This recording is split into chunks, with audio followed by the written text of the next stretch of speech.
in a chaotic and simplistic isekai story where he saves a fallen world, but this is a crazy piece of work with an absurd power system. So much so that the main character's survival is a miracle, with a cast of heroines who have murderous tendencies, ready to kill him for the smallest reason, and underground organizations. They appear out of nowhere with plots to destroy the world, and even allies are always ready to stab their own side in the back. Despite tons of terrible reviews, there were still readers who got sucked into the nauseating, suffocating, but strangely addictive plot. I was one of them. But if I were to suddenly fall into that crazy world, would I still be able to smile like I am now? Just then, a shout rang out for Judean. He quickly grabbed a weapon and rushed over. "Knight Gieto, I'm here!" Looking at the scene before him, he couldn't help but sigh. What a tragedy. A guy running across the battlefield in terror gets hit once and turns into tomato paste. 2. A monster slammed its fist down, but luckily, he had already gotten away. He then handed a sword to J. Edward. "Knight Edward, here's the backup sword." The man angrily cursed at him. "You're slow as a turtle, you idiot!" After that, he gave a shield to Colin. "Knight Colin, here you go!" Colin roared. "Get over here now!" After delivering the items, he quickly ran away. With anger in his heart, "Damn it! To think I have to personally deliver these to you!" Just then, a monster swung its arm at him, but Edward quickly blocked it. Edward lunged forward, slashing across the monster's body. Seeing that he was still safe, he couldn't help but feel moved. Still, I'm grateful to Edward for blocking that with all his might. Then, while the monster was distracted, he leaped up to attack. The monster's head fell right where he was standing. He almost died again. He jumped back to dodge it, landing hard on his bony frame after getting away. He sat up in pain, wiping the blood from his mouth with his hand. I've been living in this body for 3 years now. When I first opened my eyes, I was a 14-year-old orphan, surrounded by strangers I had never met before, in the worst possible situation. The only thing that saved me was that I inherited the memories of Judean, the true owner of this body, and for the first month, I tried everything I could to get back to Korea, but I quickly realized it was all useless. Just then he was snapped back to reality by someone's voice. "Knights of Ika! The holy sword and the treasure are in there! I'm sure those pathetic creatures can't stop us." And this guy is the Count of the Ika border territory, the noble Colin von Ika. He's more like a cheerleader captain than a commander. No, he's my young master. The knight's blood pressure just went up by 50 points. He warned Callan, "Young master, shouting like that is very dangerous." Callan paid him no mind, twirling around dramatically with his sword. As if those lowly monsters would dare do anything to me? Watching Callan show off like this made him so embarrassed he wanted to dig a hole and crawl into it. "You lunatic, please just shut up." Seeing Callan shining so brightly before him made him wish, if only this were some kind of story where I become the failure of a noble family, then maybe I'd be happy. He fell to his knees, cursing his fate. But why did it have to be this world? Aha. The world I fell into is anything but normal. A crazy setting where the world is on the brink of annihilation at least 3 times throughout the story, and I'm just a nameless side character who shows up for no reason. A world where destroying an entire city or nation is a trivial matter. At that moment, a horde of monsters from inside the cave charged out in massive numbers, sending the soldiers into a panic. "Monsters! Prepare for battle!" Seeing the monsters before him, he felt a secret joy. I want to die. Suddenly, someone started calling his name repeatedly. "Judean!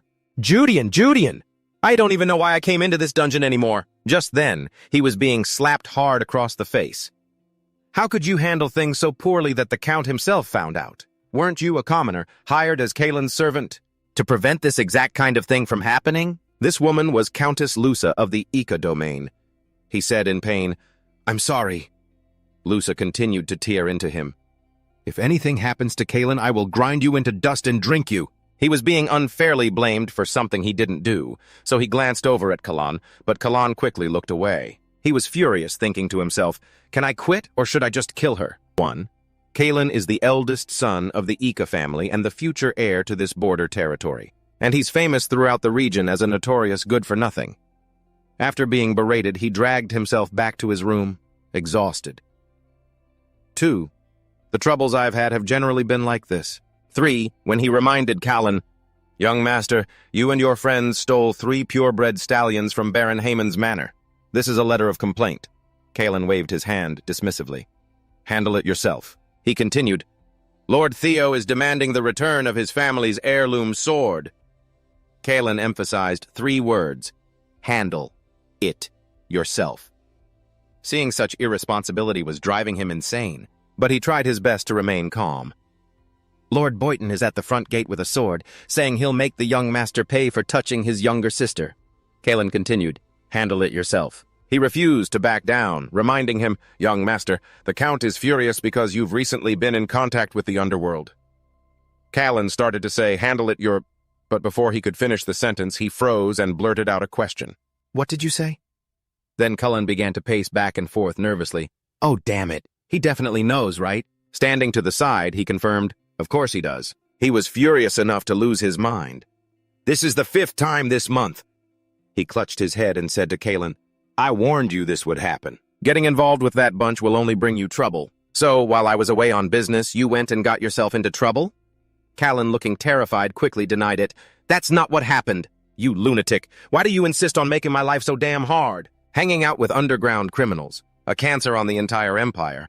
But really, that in itself isn't a huge problem. After all, this is Kalen, and Kalen is basically a prince in this region. The real problem is that the whole scene was witnessed by a royal envoy, and thanks to some nobles staying at the Grand Castle, the news has spread all the way to the capital.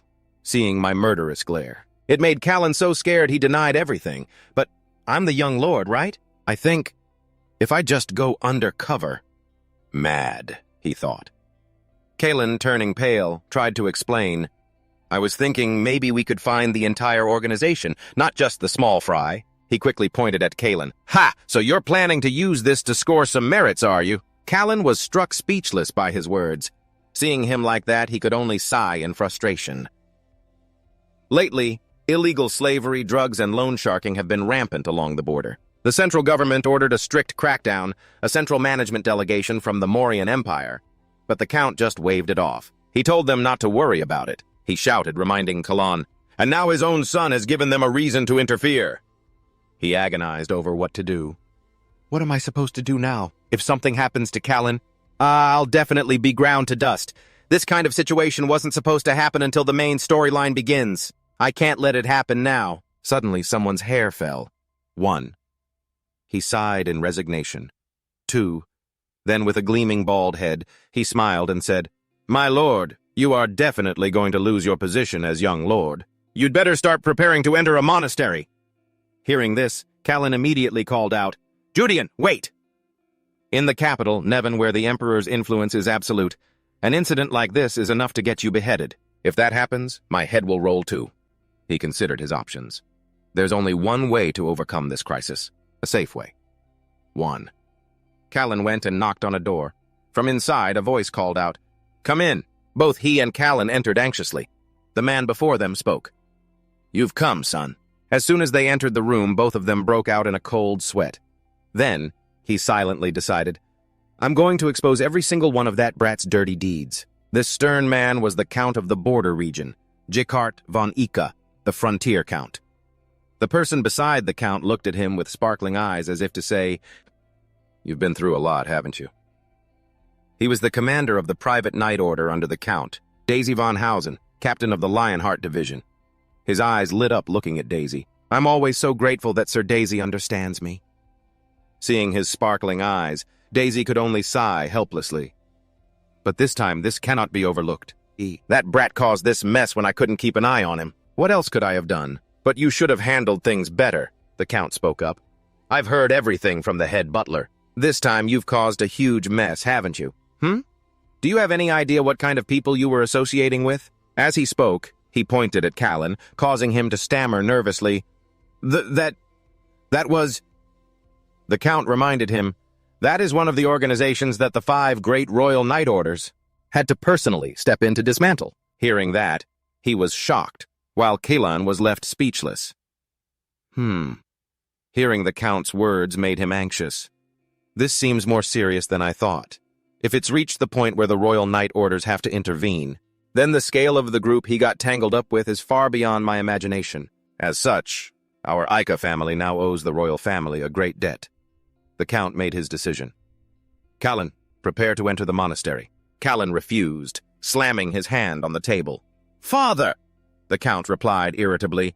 "Not for your whole life, but you must at least reflect on your sins in there for 5 years." Hearing this, he simply remained silent, thinking, just as I predicted. According to the main plot of the Chronicles of the Seven-Colored World, the great upheaval won't begin for another 5 years. By then, the entire continent will be plunged into a sea of blood. War will be rampant, and I'll be swept away like a falling leaf only to meet a tragic end. 3. Callan tried to protest again. "Father, please wait a moment." But the Count didn't want to hear it. What more is there to say? Callan slammed his hand on the table and declared, "I will atone for my sins with my achievements. I will definitely accomplish something great enough to erase this mistake, and bring glory to our family." The Count sighed in resignation. But no matter what you accomplish in the current situation, it won't stop the royal court from intervening, unless it's an achievement so outstanding that it's considered special. Callan finished his thought. The Holy Sword, Dai Lai. The Count was taken aback. Dai Lai? He, standing by and listening to the conversation, broke out in a cold sweat. No way. That dungeon is far too difficult for his current abilities. Has this idiot not only lost his mind, but also developed a death wish? Callan, his hand aching from slamming the table, said, "Dai Lai, it's precisely because news of that dungeon leaked that those underworld criminals came here in the first place. If I retrieve Dai Lai, the Holy Sword of Duke Dephafon, we will surely gain the support of the duchy." Hearing his bold claim, he felt helpless. This Callan guy is risking his life just to find a way out. But there's no way the criminal underworld would come all the way here, just for some ordinary dungeon. For example, in the chapter, Inside the Stomach of the Evil God Abatit, a dungeon sealing the evil god Abatit suddenly appeared, attracting a heretical cult that sought to revive him. An army of 100,000 men was assembled to annihilate the cultists. They marched out aggressively, and in the end they all became appetizers in Abatit's stomach. That event became a bloody lesson for the whole world about the madness of dungeons. From then on, people always sent expedition teams first. There's no way the Count would accept that proposal. The Count reminded him worriedly, "That's a dungeon with an unconfirmed difficulty level.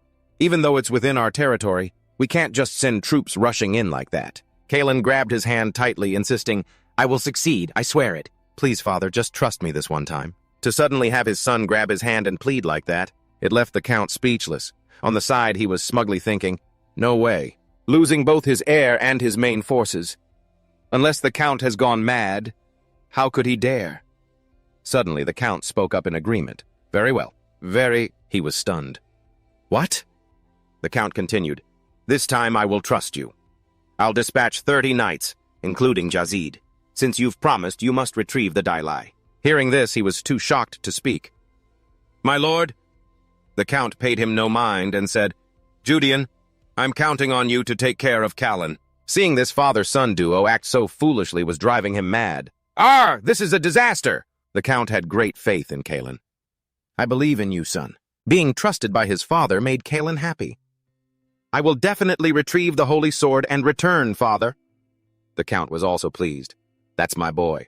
On the side, he was so mad he could have turned to stone. "Ha! Oh crap, I'm so screwed." Back on the initial battlefield, seeing the terrifying monsters, Jazid told all the soldiers, "Monsters, prepare for battle!" He grew anxious. "A Minotaur right at the start? This isn't going to be easy. For it to be like this right from the beginning, how much more terrifying will it be deeper inside?" He could only entrust his fate to the gods. Behind them, he was relieved, thinking, thankfully, it hasn't reached the level that appears in the main storyline of the Chronicles of the Seven-Colored World. Usually, high-level demons or ancient weapons would show up. Then we'd have to get the hell out of here immediately. If it's just a regular creature like a Minotaur, then this dungeon is still manageable. Jazid shouted, "All right, let's move forward!" At that moment, inside the cave, he wondered, what should I do from now on?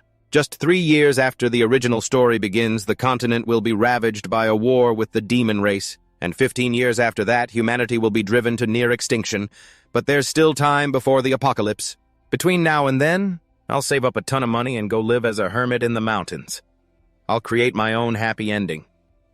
As he thought this, he walked on cheerfully. Callan, walking ahead, was laughing like a lunatic. "Ha ha ha! Everything is going so well, so smoothly," he boasted to the others. "Not only will I get Dai Lai back, but I can also gather all the treasure in the dungeon." Beside him, Jazid reminded him, Young Master Kalen, you're being too loud. It could be dangerous. The kind Jazid was like that. But Kalen looked down on him, all talk and swagger. There's nothing to worry about. I'm not afraid of anything that might appear. Just as he finished his sentence, Kalen noticed something in front of him. Just then, a rock fell from somewhere and hit his head. After that, a cascade of rocks began to fall from the cave ceiling, terrifying everyone. What's happening? At that moment, a monster landed. Seeing it, Jazid broke into a cold sweat.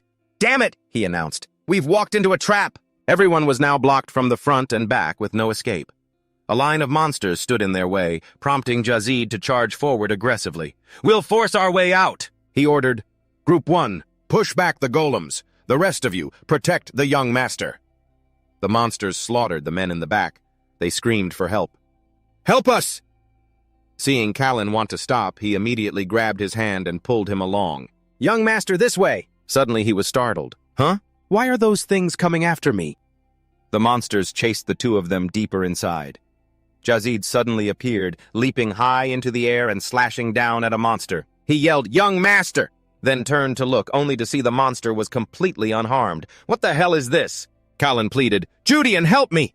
But he quickly refused. No. Then he shoved Kalen away from the monster's attack. Seeing him sacrifice himself for him brought Kalen to tears. Judean! He lay flat on the ground, thinking, my position is just his servant. If he dies, I die too. Suddenly the monster struck him hard, making him cough up blood in pain and confusion. What the? The monster tossed his body into the air, leaving Kalen stunned. Jazid's face was just as shocked. He was now falling into a deep chasm, repeatedly calling out, Status window! After a moment, he suddenly woke up and saw that he was still alive, which confused him. Didn't I die? Am I okay? Wait, is this hell? He quickly sat up and moved his arms and legs, surprised to find his body seemed completely unharmed. He spread his arms joyfully. Right before I died, my prayers reached the universe. And then, tada! There's no way I awakened my powers like that.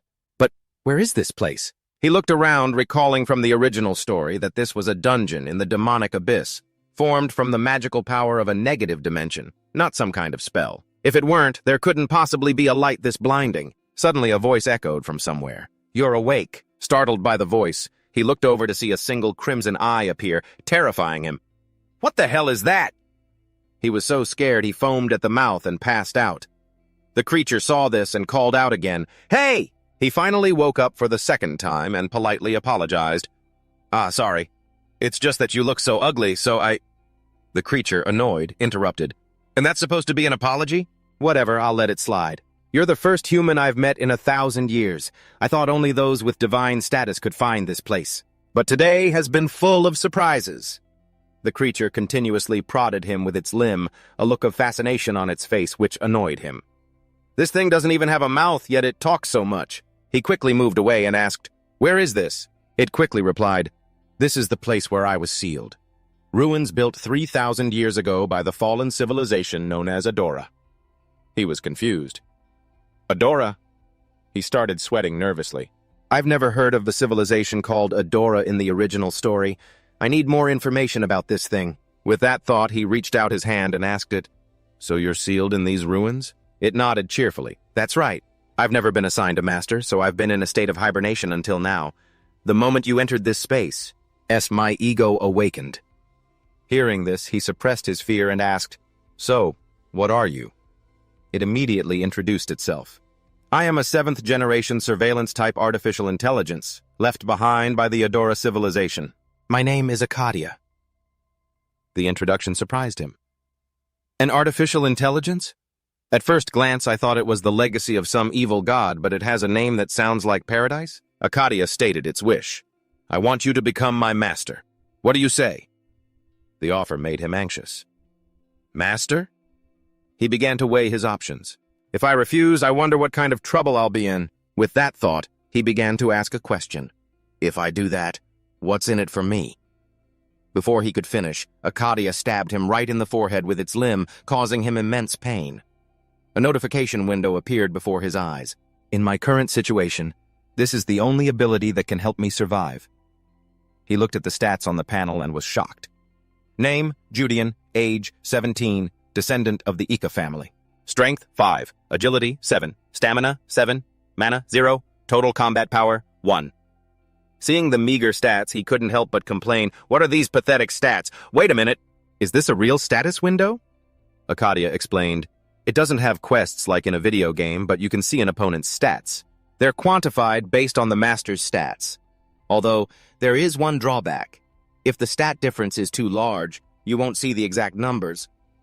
Hearing that, he couldn't help but feel overjoyed. Ignoring the river of blood flowing from his head, he thought, "If I can't see their numbers, it means it's best not to mess with them. This function alone is a lifesaver." Arcadia spoke again. "This place is normally inaccessible to those who don't meet the conditions, unless they are a god. No matter what method is used, they can't enter." He became serious and asked, "What are the conditions?" It quickly answered, "You must be an outsider." This confused him, and he asked again, "What do you mean?" Arcadia was also unsure. "To be honest, I don't know either. I thought you were a god, but your presence has shattered all my hypotheses." This made him wonder. "So, how did you know I was an outsider?"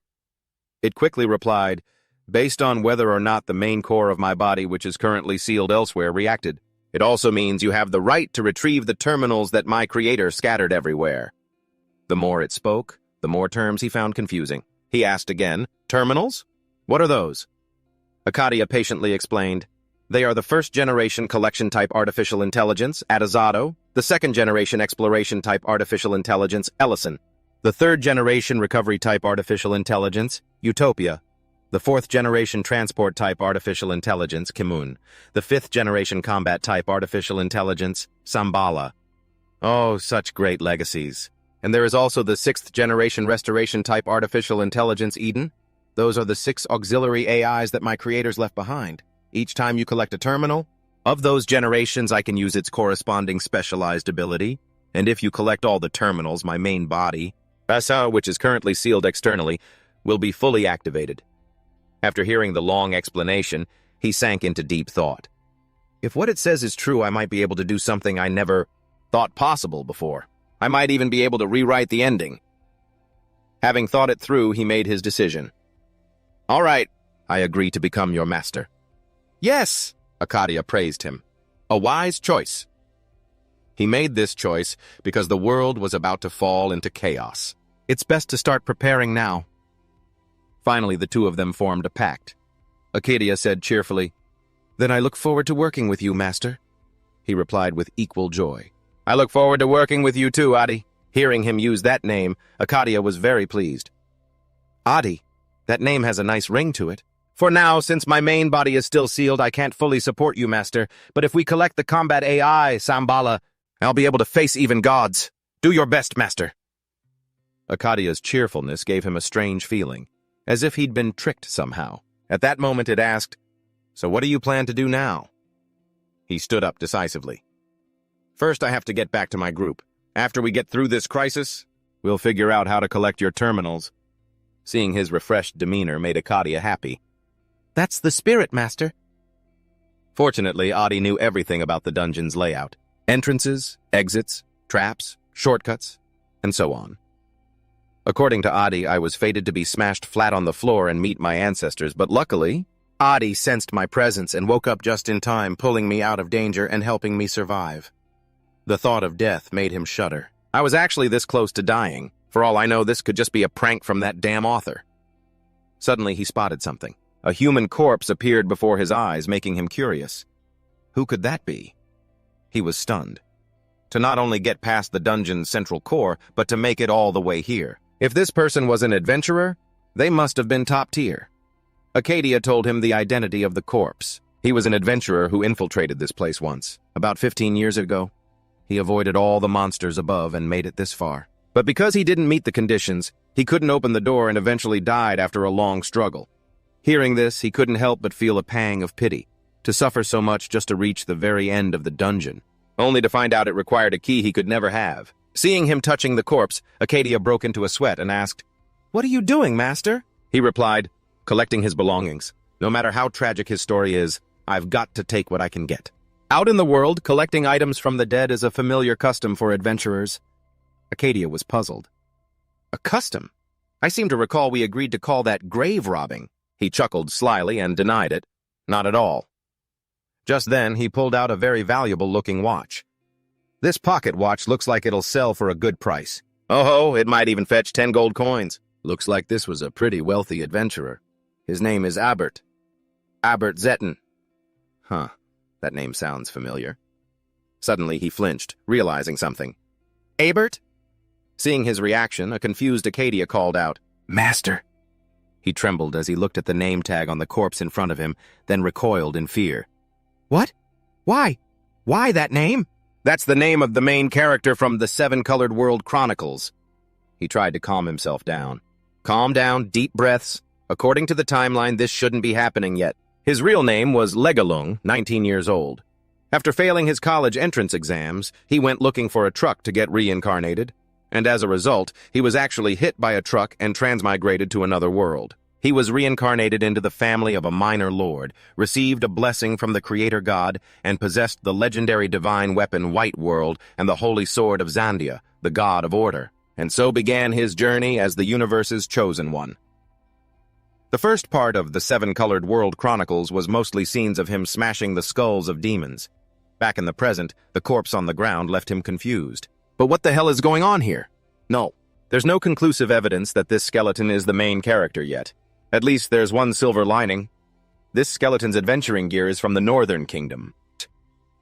Econ, not the Mauryan Empire where Abert was born.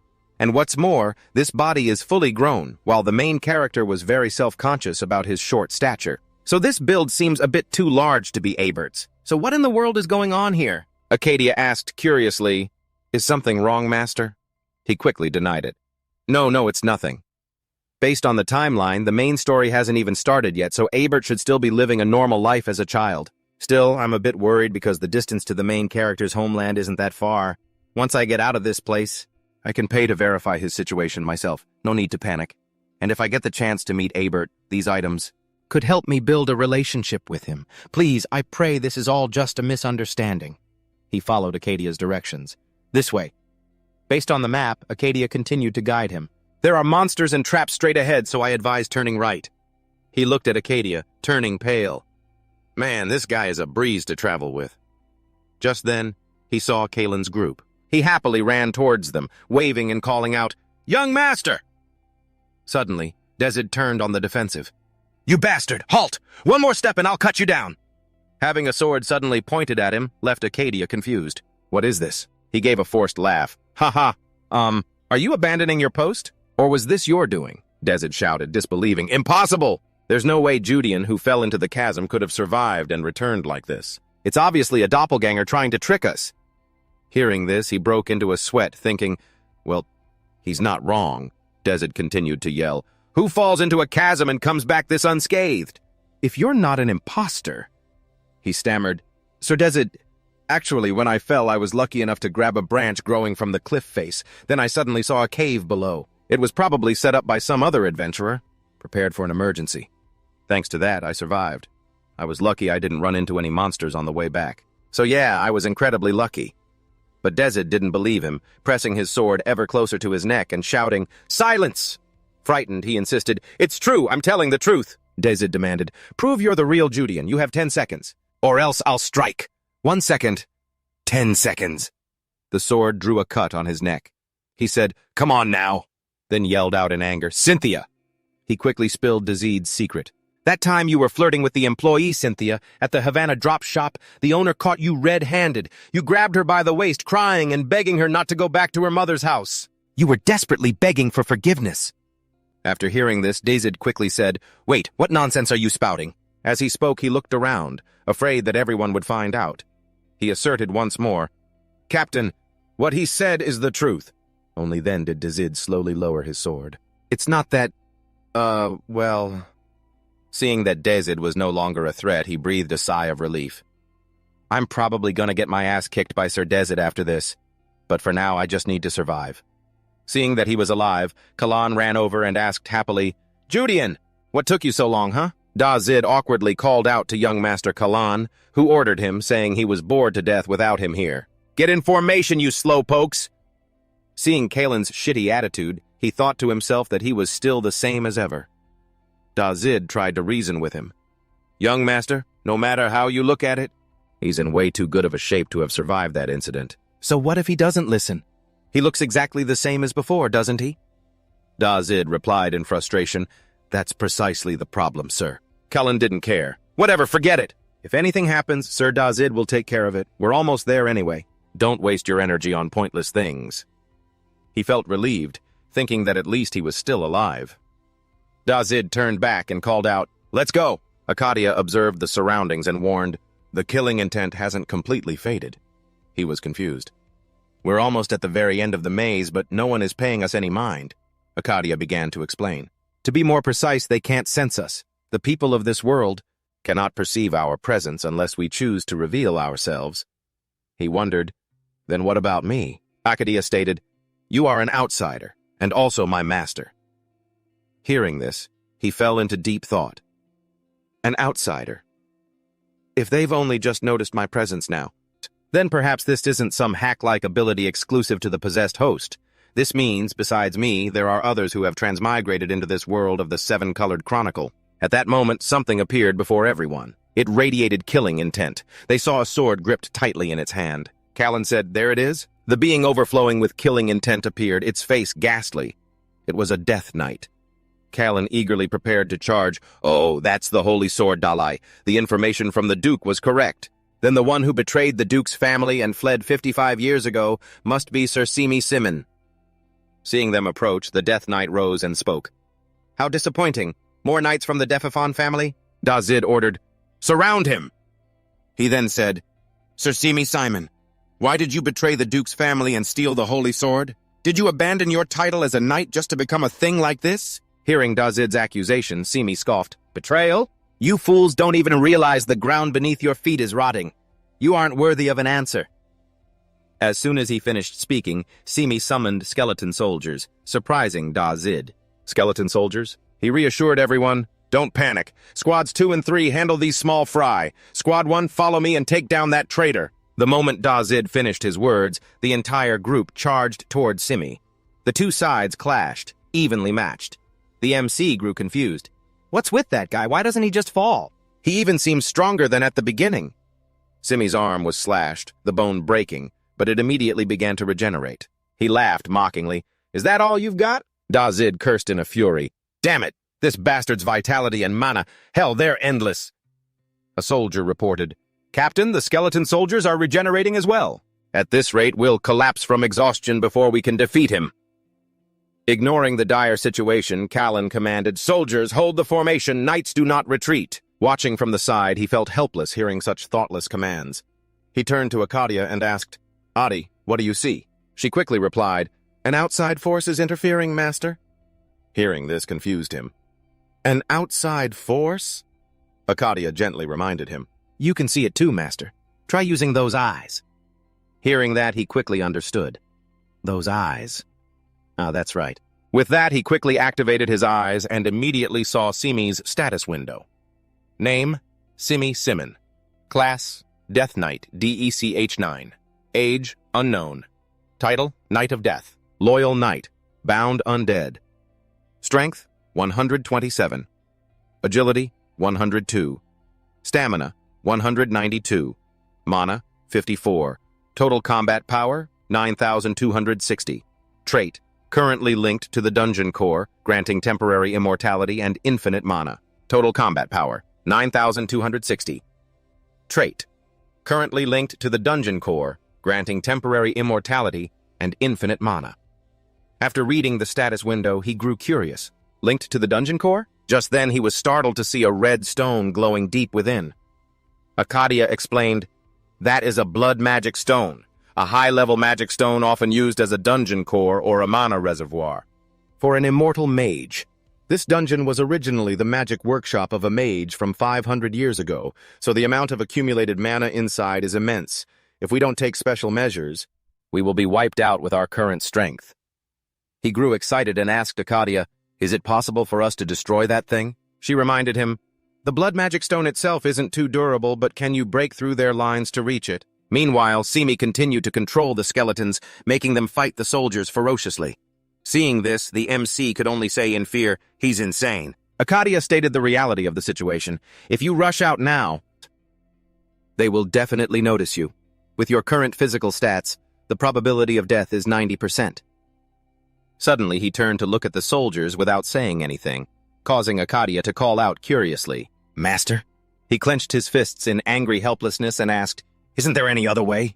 But on Dazid's side, a soldier, seeing how dire the situation was, told him, "Captain, I think we should retreat. If those monsters target the young master, we won't be able to stop them."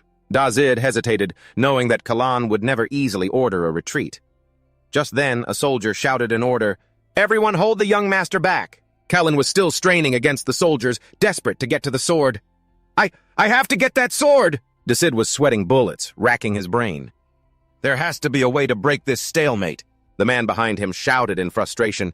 "Hey, Sir Desid, look at that stone embedded in its back. Doesn't that look incredibly suspicious?" Hearing that, Desid immediately turned to look at the stone.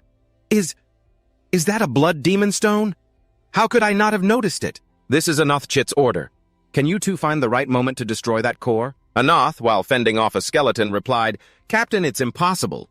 If the number of skeletons was the same as in the beginning, maybe we could have. But now there are too many, and they're too strong." Deseed, worried but resolute, said, "Even so, we have to do it. If their numbers keep increasing like this, and our escape route is blocked, if we don't destroy them right now, we're all going to die." Arcadia said, confused, "He really shouldn't have mentioned the blood demon stone right now." He rummaged through his backpack. "Now that the knights know we're targeting it, all their attention will be focused on one spot." Arcadia tried to stop him. "There's no need for you to take such a risk, Master." He didn't listen, having made up his mind. "Among all of us, I have the highest chance of success, and even if I can't use mana, I can at least still swing this sword." His mind made up, he hid in a blind spot, waiting for the right moment. "If I get spotted, I'm definitely dead meat." Meanwhile, Deseed, fighting off skeletons, shouted, "Anothchit, go!" Suddenly, Simi appeared, brandishing his sword. "I will not let you pass!" The moment he finished speaking, he swung down. The protagonist, witnessing it, was horrified. A single slash from Simi sent the surrounding earth and rock flying. Kalan saw this and was terrified. That bastard is a sword master? Run, everyone, retreat, retreat!" A soldier quickly updated Kalan on the situation. "Young master, the escape route is—" Kalan was so scared he kept screaming, "Father, father, father!" Decide shouted to all the soldiers, "If you don't want to die, get up now! I guarantee he can't use that last attack a second time!" But as he glanced behind him, he saw that nearly all the soldiers had been wiped out. He asked himself, Is this the end? But he gripped his sword tightly, his resolve hardening. "No. As a knight of the Lionheart family, I cannot die like this. Even if I die, I must help the young master escape." Suddenly, Simi looked off to the side, causing Desid to follow his gaze out of curiosity. "What is it? Why did he turn his head?" The protagonist broke out in a cold sweat. He was trying to sneak closer to the stone, but Simi had spotted him. Terrified, he cursed, "Damn it, he saw me!" "And of all times, it had to be now," Arcadia said casually. "But you were pretty lucky to make it this far without being discovered." He retorted, "What difference does it make? I've been spotted either way." Simi, realizing his intention, went berserk. "You insolent bastard!" he roared, leaping high into the air to strike him down. But the protagonist used that moment to dash towards the stone, shouting, "Stay away from me, you walking corpse!" Simi slashed down, but luckily Deseed managed to block it with his axe. The protagonist called out in worry, "Sir Deseed!" Deseed turned back and ordered, "Judian, go! Destroy the core, now! If you succeed, I will forgive you for your foolish antics earlier." Hearing that, he immediately ran towards the core to complete his mission. "I will definitely succeed." "This bastard." He raised his axe, thinking, one strike, just one strike is all it will take to end this. Suddenly, a murderous aura erupted, causing him to freeze and tremble. A voice, dripping with contempt, echoed out, "Which insect dares to touch my heart? I am the great dark sovereign Klazidmon. For the sin of coveting my heart, you shall atone with your death." Hearing this, he grew anxious. This blood demon stone, it isn't just a dungeon core. Klazidmon, a lich who appeared in the early stages of 7 years of rebirth. An Annihilation-class archmage who could kill the Dragon Vermilion with a single spell. The destroyer of nations, Klazidmon, said with certainty, "I shall grant you a painless death. Deathword." This filled him with terror. No. He then quickly unleashed his kill shot. Seeing him charging forward, Klazidmon quickly used Deathword. He squeezed his eyes shut in fear, but when nothing happened, he was confused. Huh? Klazidmon inside the stone was just as bewildered. Huh? Something's not right. The two looked at each other, confused. Klazidmon stopped him. Wait. Why didn't my death word work? Who are you? Don't tell me you're a divine being. Only then did he look down at himself, wondering, come to think of it, I'm not dead. Right? Klazidmon raged, screaming continuously, death word, my finishing move, it's impossible, a divine class protection spell, are you truly a god? He watched as Klazidmon continued to ramble. It left him at a loss for how to respond. Just then he turned and asked Akadia, did you do that? It cheerfully gave a thumbs up. That's right, master. That guy had the audacity to cast such a low-level curse on you, so I blocked it, even though my functions are still limited. This was still within my capabilities. Hearing Akadia's smooth-as-silk words made him question everything. A 9th-tier killing spell is low-level? Ah, Akadia said smugly. Why are you so surprised? I'm a rather elite artificial intelligence, you know. I'm telling the truth. It was then that he truly saw how brilliantly superior Akadia was, to have nullified Klazidmon's ultimate move so effortlessly. I wonder how strong this guy would be if all his functions were restored. It's so bright. Suddenly, Catlay called out to him, You there! Stand still! I will open a space gate right now to get to you. Catlay once said this. Blood demon stone is his heart. The heart of a lich. Its only weakness is the key to immortality.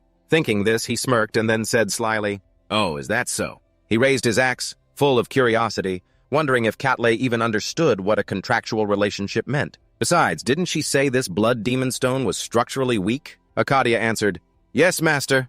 You can easily crush it with your own strength. Hearing this, Catlay was terrified. Wait, let's negotiate. Spare me, and I will give you everything you want, he begged. Everything I want? He thought. Then he decided, your life, Catlay, in exchange for anything but that. What else do you want? My treasures? All the magical knowledge I've accumulated for hundreds of years? I'll give it all to you. He wasn't interested and refused. Not interested. Terrified, Catlay commanded Simi. Simi, kill him! Now! Hurry! He arrogantly swung his axe, declaring, I'll crush you before Simi even gets here. Catlay screamed in fear. No! He swung his axe without hesitation as Catlay screamed, Monster, die! Catlay couldn't accept it. My ambition. My dream. The stone then shattered, causing the soldiers to cheer. All right. Who? The destruction of the stone also had a huge impact on Simi. It caused him to scream in pain. Ah! He still tried to reach for Darit, calling, Master! Suddenly something started spreading, confusing him. Huh? What is this? Just then the status bar displayed a notification. You have absorbed the essence of a high-grade blood demon stone. Constitution greatly increased. You have gained 20 mana points. He was surprised. What? Then he wondered to himself, did I really just get mana? The status window quickly updated. Name, Judian. Age, 17. Title, Servant of House Ika. Strength, 15. Agility, 12. Mana, 20. Combat, Power, 425. He couldn't help but feel joyful. This refreshing feeling, power is surging through my veins. One of the reasons I endured the abuse as a servant was to gain mana just like this. But only 20?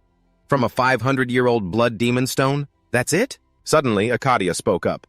Just as expected. The absorption rate is very low. He was confused. Huh? What do you mean, absorption rate? Akadia explained, the negative magical energy from that stone. I applied a custom filter so that Master could absorb it safely. The absorption rate was only about 8%. After saying that, it absorbed the rest of the stone's fragments. He asked, confused, a filter? Why would you do that? As it absorbed, it replied, because this isn't mana. It's demonic energy. If you had absorbed it all, your mana could have reached the thousands. But I figured Master wouldn't want to turn into a demon, so I automatically activated the filter. Hearing this, he broke out in a cold sweat, terrified. I almost really died.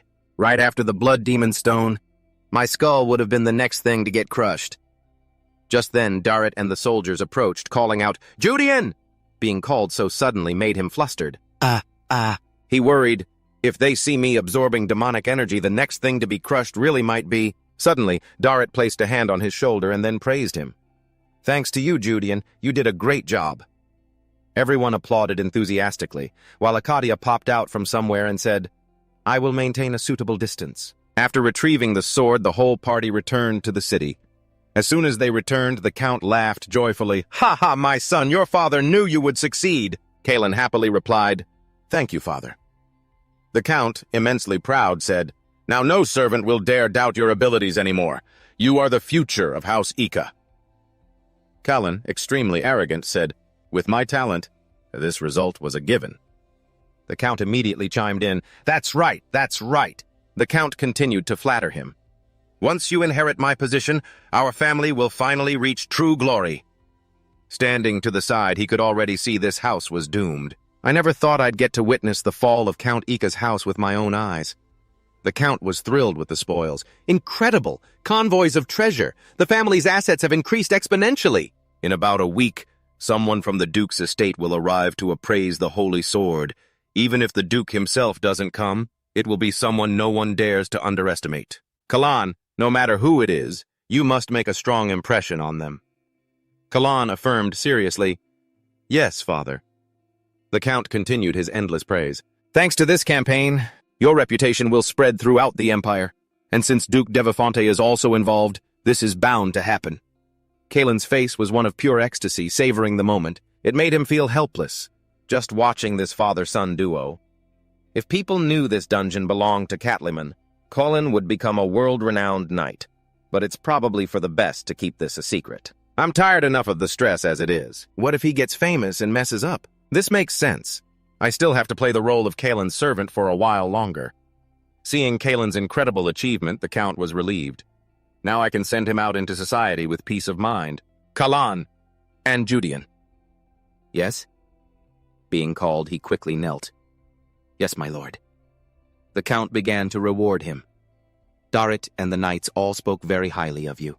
Hearing this, he humbly replied, "I only did what a servant of the young master is supposed to do." The Count walked over, placed a hand on his shoulder, and declared, "No. The way you attacked from outside the Death Knight's range, most other people would have just stood there trembling. You have proven worthy to continue serving, Kalen.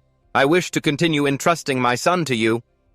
Hearing this, he was absolutely furious with this so-called reward. This is really too much of an honor. He didn't understand. Didn't I say I was going to get out of here? A moment after receiving his bonus, he immediately changed his tune, cheering, "Long live Kalen, long live IKA, a year's bonus plus 10 extra days of paid leave." "Get out? Forget it. I can't quit this job." Akadia, who was beside him, also took his gold bonus and draped it over herself, exuding an air of authority. "You look so happy, master." He happily counted his money, saying, "Money is happiness." Akadia disagreed. "No, I still think the things I secretly took would be more useful to you, master, than that bag." Hearing that, he said, "We can't use those things yet. You said everything you took is saturated with mana, right? If we tried to exchange them for tower currency, the mages would notice immediately." Akadia answered, "That's right, but I was just following your orders, master. Still, I wish I had taken everything." Hearing this, he placed his hand on the book and said, "It's a shame, but I have already obtained the real treasure, so it's fine. The most important things to a mage are their spellbooks and their research. Their entire life's work is poured into them." He was thrilled. The Kotlai school was once one of the top 3 on the continent. Just a few of their spellbooks could buy several castles. We'll need money for the future. Even if we can't use them right away, they'll be a huge help later on. Akadia agreed. That's right. He began to ponder. The real problem is how the knight who stole the lie became the Reaper of Kotlai. That was never explained in the original story. It was later brought back by the protagonist's ally, the Holy Sword Knight, Doc.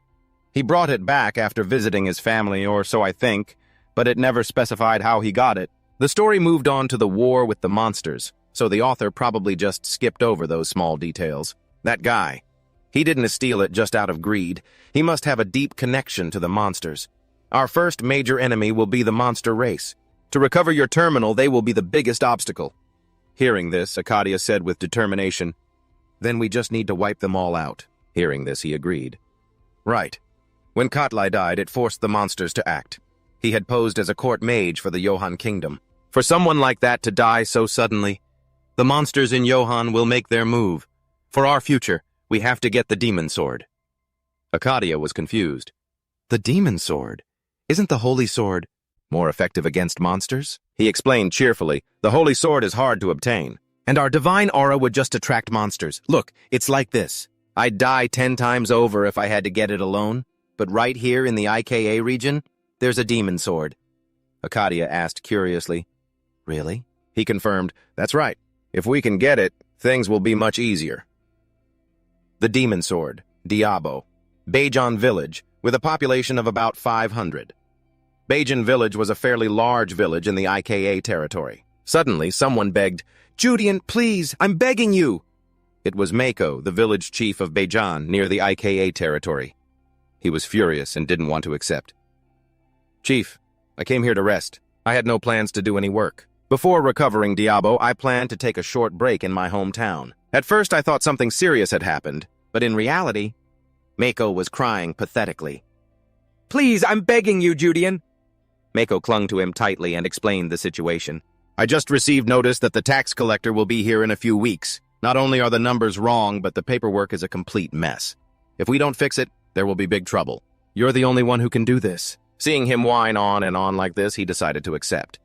All right, fine. If it's just this once, I can stand it. Mako said, it's not just that problem. The fines and other penalties are all coming at the same time. Since you're smart enough to be hired by a count's family, this will be done in no time. Please save me. He brought up the past. You should have learned when I told you to. Mako pouted. It's too hard. He offered a solution. Or we could just hire a scribe with the village funds. Mako refused. That costs too much money. Mako refusing every option made him furious. Hey! After a moment, he relented. Just this once. Mako cheerfully thanked him. Judian, you're the most precious treasure our village has ever produced. But he had no choice but to sit slumped in his chair, looking at the ledgers. I came here to rest.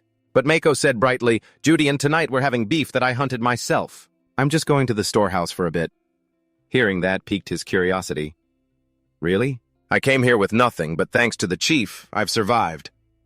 He checked the documents and saw, however, that there were almost no errors. He fell into thought. They say that knights with physical strength and an immense amount of mana. Is that why I don't feel tired, even after fighting for a whole week, day and night? Actually, I'm not that tired at all. By the next morning, everything was taken care of. All done. Here you go. You're a lifesaver. Mako practically bowed as he took the documents. I've been doing this for 2 years, so I'm proud to say I can handle paperwork like this with ease. With my eyes closed, Mako suddenly reminded me, by the way, Judian, tomorrow at sunrise, go visit Jebeka. My cheerful mood instantly vanished, replaced by panic. Why? Why Jebeka? Hearing me ask that, he looked puzzled. Why do you ask? She's been managing your house while you were away. Isn't it only polite to thank her? I said with a tremor in my voice. I never asked her to do that. And she still did it. Mako affirmed. Yep.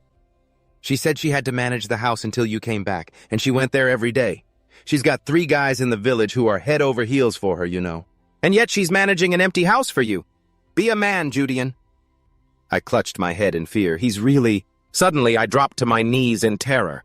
I flinched as Jebeka burst in energetically. She ran over, beaming, and called out, Judian, you've had your vacation, haven't you? I was bewildered. How did she get here? Mako gestured towards Jebeka and reminded her, Hey, Jebeka, I told you Judian was tired. He was going to come tomorrow. Hearing this, she said cheekily, Heh, my apologies, Chief.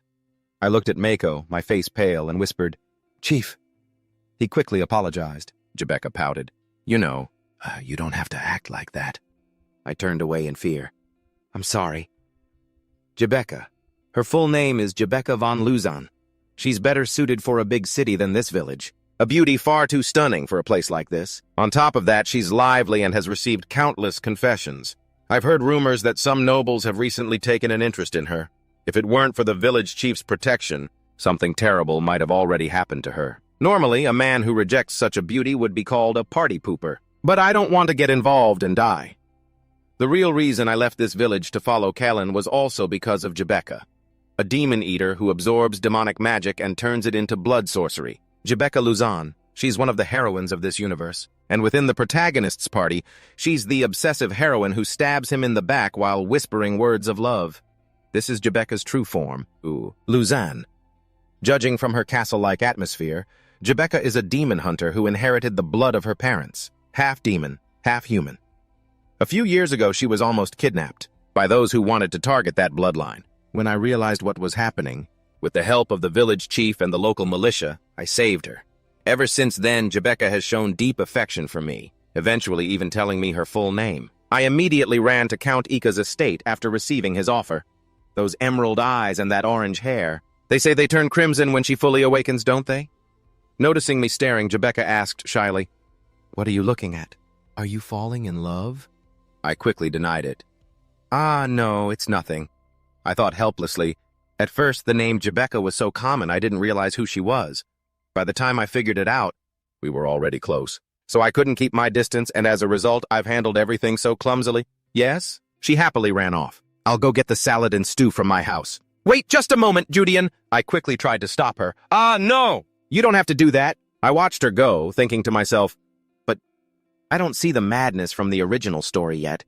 She's a ticking time bomb that could go off at any moment. But the reason I can't just coldly push her away is because both Judean the orphan and me, the one who had to live here alone, find it hard to reject the warmth of others. To be honest, I didn't have any strong attachment to Bajian village before being hired by the Count. San, I was openly looked down upon for being an orphan. The only people who were close to me in this heart of mine were the village chief and Jebeka. If it weren't for Jebeka's awakening event, I might have even pursued her myself. Scene change. Elsewhere, two figures stand. One calls out, "Captain?" The one in the lead asks, "What is it, Colin?" Colin voices her thoughts. "I've been thinking. Don't you think we've gone too deep? To be honest, I don't even know what we're doing." Her companion replies, "We just have to follow orders." Colin looked confused. "But aren't those orders too vague? We're ordered to infiltrate Ika territory disguised as bandits and find a Grandmaster or a Ninth Circle mage. In Ika's territory, even if someone like that exists, wouldn't it be a death sentence for us?" But her companion said nothing, prompting Colin to add, "I've never received such an absurd order before. They want us to find a top-tier figure in the borderlands, someone at the level of an imperial duke. It's a miracle we haven't been discovered by Lionheart yet." He sank into thought. I know how absurd this order is. Even if it's from a superior. Just 3 days ago, the military commander himself ordered us to explore the IKA territory and find out if there's a Grandmaster or a level 9 mage, or someone who has a contract with a Spirit King. And why the IKA territory? Just a few days ago, I received intel that a minor lord from the IKA family had restored Duke Delphifont's celestial sword, and less than half a day later, the search order was sent down. Something's not right. Is there a connection? 3 days later, he was sitting with Jebeka looking around. Confused, he thought, "What is this? The atmosphere in this village feels strange today." Jebeka explained the situation in the village. "It seems bandits have appeared in the southeastern part of the village recently." He suddenly exclaimed, "Are they crazy?" Then he began to think. This village isn't far from the IKA capital at all. If it were a poor territory or a remote area beyond the reach of the central authority, it might be understandable. But bandits appearing in such an important border region? Usually, they'd be wiped out by nearby patrol teams. Jebeka affirmed, "This hasn't been confirmed, but since yesterday, adventurers who have passed through the border have been stopping by the village to give a warning before leaving." Hearing this, he furrowed his brow. The village chief didn't mention this. She explained, "It was late today, and it seems he's being a bit more cautious." He slurped his soup, seemingly unconvinced. "Really? Bandits can't just be a coincidence. In the 3 years I've been here, I've never seen bandits run rampant in the borderlands. So, have they moved?" 2 days later, near the IKA territory, Akadia exclaimed, "Found it!" The two of them had finally found the dungeon entrance. He could immediately confirm it. Looks like this is the place, just as it was written in the original story. Compared to keys scattered across the world, or places that can only be entered during a solar or lunar eclipse, this place is the easiest to get to. Akadia observed the surroundings and spoke up. "This place is relatively well hidden, but not impossible to find." He found it strange. "Why? Has this location been unknown for so many years?" Hearing that, he replied with a smile, "Well, that's because they all died. The demon sword, Diablo. This is the place where the ancient demon king, Diablo, who started a war in primordial times, was sealed. Even records of it barely remain. In terms of rank, it's a flawless sacred treasure.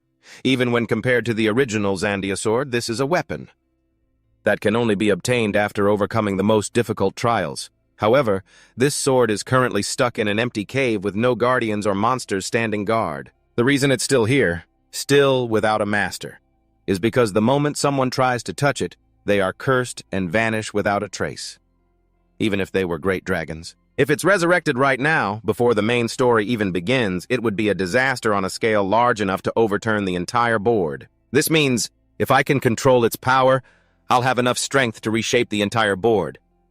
So the important thing is whether Adi's protection. He asked Akadia worriedly, "Will it really be okay? Can you really resist the sword's curse?" She said, "I'm not too worried. The master of that sword was one of the demon kings, who participated in the Great Demon War, right?" He confirmed, "That's right." Akadia replied, "I didn't directly participate in the Great Demon War, but I know the general level of the gods who did. Not until I see that demon sword with my own eyes. But considering it's weakened from being sealed, I believe I can definitely protect you, Master. Trust me." He was worried. How long ago was this sword created? The Great Demon War took place at least 10,000 years ago, and Adi said the ruins where it was sealed are about 3,000 years old. The Adaza civilization. Perhaps it's not from just 3,000 years ago, but from an even more ancient civilization. At this moment, they arrived. Akadia said, "This is it." Right before his eyes appeared a sword submerged in killing intent. He approached the sword worriedly. "The demon sword Diablo. On the outside it looks like an ordinary sword, without any special decorations. Actually, this very simplicity is why Diablo chose it." He reached his hand towards the sword and pulled it out in one go, making him overjoyed. "All right, I'm pulling it out." Suddenly, he opened his eyes with a start. Wait a minute. He was completely naked, holding the sword as if ready to confront something. Looking at the black mass in front of him, he was shocked to realize, where are all my clothes? More importantly, I can't move my body, my mind. Just then, the black mass dissipated. Akadia ran over worriedly and asked, "Master, are you all right? You don't look so good." She shyly covered her face, seeing that he was completely naked. He wondered, "What are you seeing? By the way, how long was I unconscious?" Akadia told me he's purified the mental corruption that was trying to take over my brain. So about 5 minutes have passed. That surprised me. Mental corruption, huh? I don't think the curse on this demon sword is just a simple case of mental corruption. It's the curse of becoming the demon king. That's right, whoever becomes the master of this sword inherits a portion of the ancient demon king's power and mind, begins to transform into the demon king, and becomes the incarnation of Diablo. The problem, however, is that the power is just too immense for any single human to withstand, and their bodies just collapse.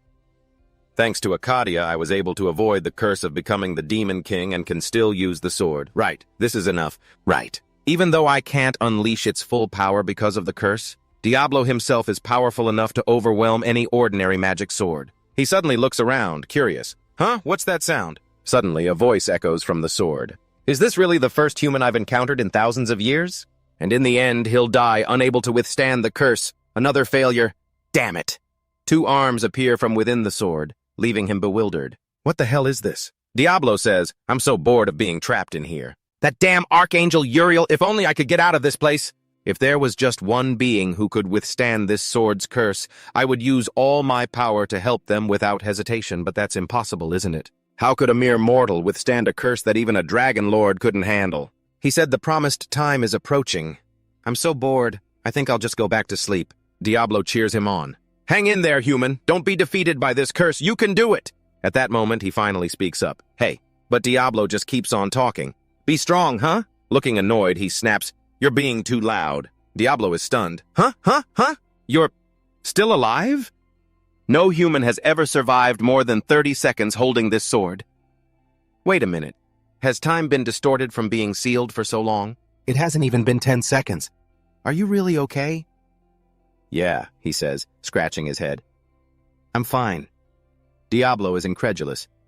For real? He confirms again, yeah, really.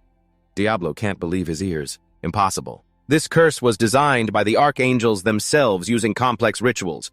Not even gods could survive it. Hearing that, a suspicion forms in his mind.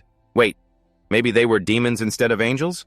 Diablo continues. In that case, you've overcome the transformation into the Demon King. No, if that were true, the power would feel completely different. Then, that's it. You are completely unaffected by the curse. Human, you are worthy. You are worthy of receiving the aid of the sealed ancient Demon King Diablo. Now let's form a pact, not a cursed contract, but a direct blood pact. You will gain the power to wreak havoc upon the world with no price to pay. This is a once-in-a-lifetime offer. He sighs, thinking to himself, with my overwhelmed state, I can pretty much do anything now. He speaks up, but isn't something missing? From this story of yours? You're offering me power with no price to pay. But shouldn't you also mention that once the mythical era arrives, you'll be able to freely escape this sword? Diablo is struck speechless, astonished. How do you know that? He smirks, pointing directly at Diablo. The pact you're proposing is with the sealed Demon King Diablo. Once you escape that seal, the pact becomes null and void, right? Later, in the novel, Diablo acted as an external source of magical energy for the main character's party, right up until the mythical war. He showed his willingness to faithfully lend his power to the Swordmaster Jock without any conditions. But once that seal was broken, Diablo ruthlessly killed Jock. Diablo is flustered. Who are you? He smirks. That's not important. Let's make a bet. Diablo's interest is piqued. A bet? He tells him, use all your power to try and dominate me. If you succeed, I will voluntarily become your slave. But if you fail, for the next 100 years you will give me all of your power and wisdom. Even when the mythical era arrives and you're able to leave this sword, it won't matter. Hearing this, Diablo can't help but burst out laughing. Ha ha ha! Do you not know your place? A mere mortal. Even if you were lucky enough to avoid the curse, you're far too arrogant. Such arrogance. I'll turn it into the pride of a true demon king. Fine, 100 years. I've waited 10,000 years, so what's a mere 100? You have no reason not to take this deal. Bring it on. He thought excitedly. He took the bait. If there wasn't a time limit on this bet, Diablo would have been naturally released in about 15 years as promised, and there's no way he would have accepted my offer. But if there's a time limit means he will 100% accept my offer. Diablo, cheerfully radiating demonic energy everywhere, said, Good, it's decided then. If you can escape my control, he grew excited. If I just keep using him like this, until the seal is lifted, it'll be safer. But if I can use Diablo's full power right now, I'll be able to minimize the losses. In the upcoming Second Great Demon War, Diablo's demonic energy radiated everywhere, jolting him awake in a different space. He looked out into the distance and saw that it was a beach. He looked around in confusion. What is this? Did Adi fail? No. If the mental corruption had taken me over, I wouldn't be able to think. But if I succeeded, I shouldn't be seeing this scene. Suddenly he turned around and saw something overflowing with demonic energy slowly approaching. He smirked, recognizing Diablo's true form, described as being so large it could cover mountains. But this is smaller than expected.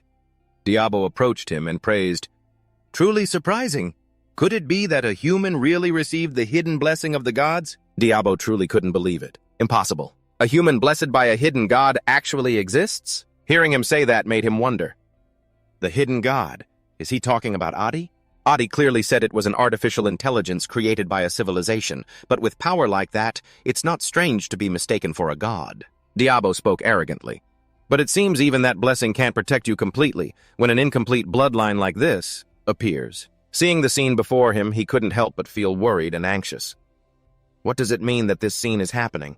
It's not success, nor is it failure. It's an ambiguous state. Diablo pointed at his face, asking, So, what do you plan to do next? All of my power has been sealed, but in return you've also temporarily lost the protection of that god. He spoke up. What will I do? Just come at me. With those words, he got into a fighting stance. He worried, from now on things are completely unpredictable, whether the outcome is death or getting eaten whole. Isn't it better to just roll the dice once? Seeing him so arrogant made Diablo amused. Ho, you've got some nerve. He asked, confused, What are you going to do? Are we going to fight? Suddenly, Diablo said, No, I withdraw. Hearing that, he was shocked and couldn't believe it. Huh? Diablo sat down excitedly in front of him. Heh, to tremble like that over a single word. And you still dared to suggest a duel with me. It truly fits the title of the arrogant demon king. He replied, annoyed, Ugh, just take it. Diablo voiced his premonition. I sense a strange flow of fate running around you. This is going to be very interesting. Hearing him spout all this crazy talk made him confused. So what? Fate? A flow? That sounds so vague.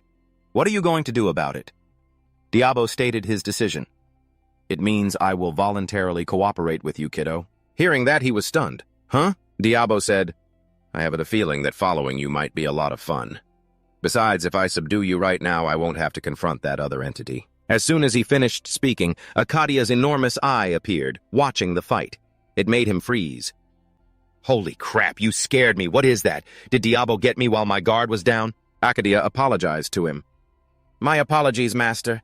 That thing's power was beyond my predictions, so dealing with it was delayed. I will now release the domain law." After the domain law was released, he immediately returned to his body. "Huh?" Diablo made his decision. "Heh heh, I'll be in your care for the next 100 years. Seeing him submit so easily left him confused, but he replied, "Ha ha ha, well, this isn't so bad. At least I now have a foundation to prepare for the disasters to come." After obtaining the Diablo sword, he returned to Bazan village. He tried his best to train with the sword. It made Jebecca stares at him, captivated and unable to look away. Seeing his body so fired up caused her to get a sudden nosebleed as she said excitedly, "What's this? You're training again? Didn't you say you were giving up swordsmanship?" Hearing that, he turned to her with a bright smile and replied, "Because I've found hope once again." He was satisfied. With Adi, Mana, and Diablo in his hands, he could forge a new path for himself, no longer living as a side character. This was a world where wars broke out, even with extraterrestrial species, so one's own stats were just as important as equipment. Should I consider training with the knights again? With a mana stat of a 20, I'm equivalent to an average knight. But sensing mana and actually being able to use it are two completely different things. If someone finds out I can suddenly use mana, it'll be big trouble. I absolutely can't let it be known. But even if I train alone my whole life, it'll be hard to truly master swordsmanship. Isn't there a better way? Just then, Jebecca spoke up. "Judian, about yesterday, I was planning to discuss countermeasures with the village chief." He quickly understood what she was trying to say. "You mean that thing from yesterday? It's definitely about them. Bandits or demons or something." He's trying to talk, but Jebecca isn't listening and keeps touching his abs. He says, "Hold on, Jebecca. Are you even listening to me?" The three from Arcadia, who were assigned to observe the bandits, finally return to report that nothing is out of the ordinary for now.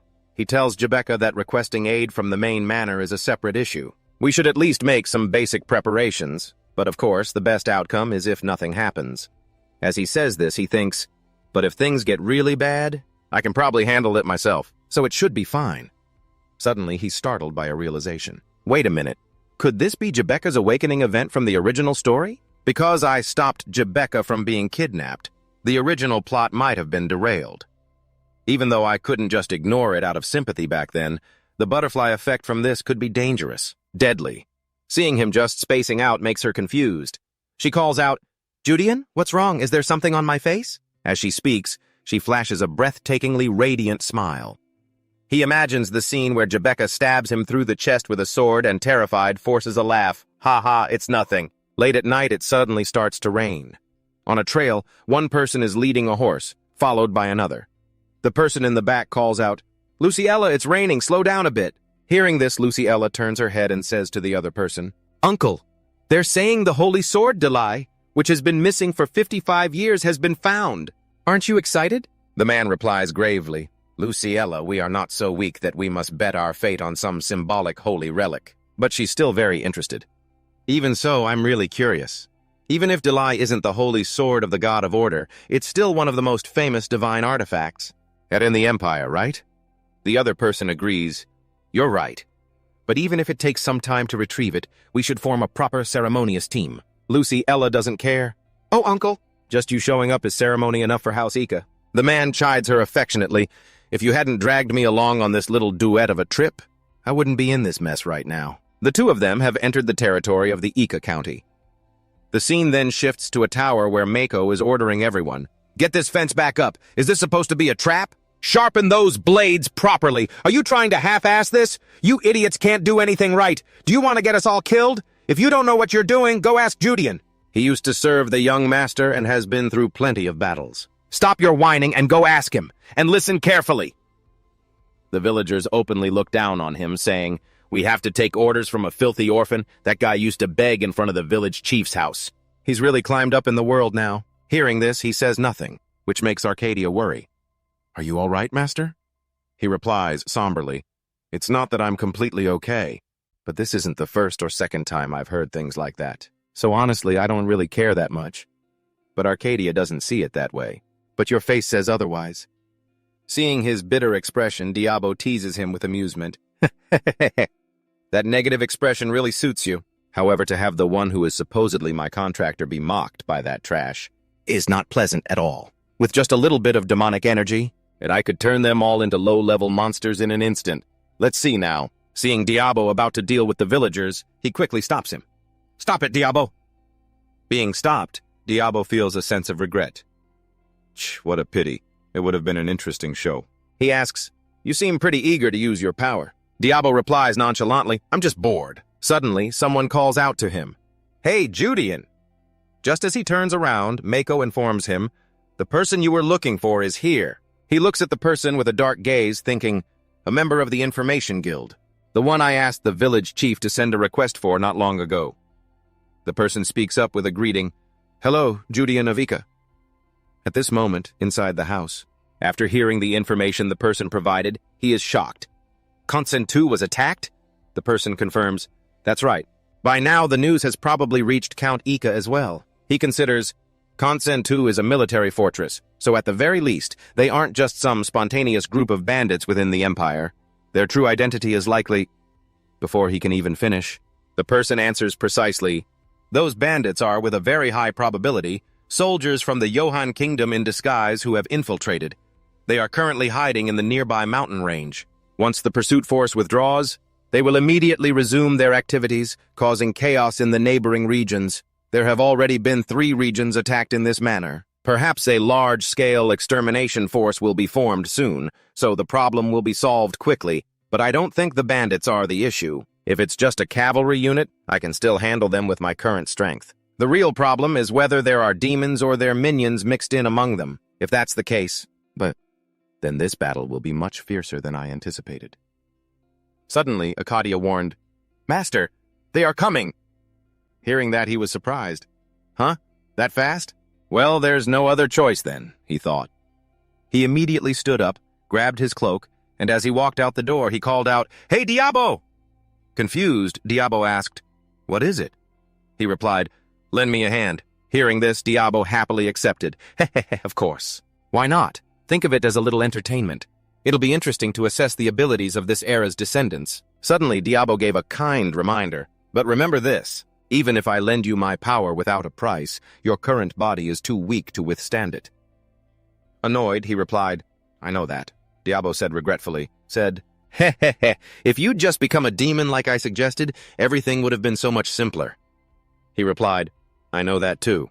But if I became a demon, I'd just end up being hunted by some main character or a secret society. It's too much of a hassle.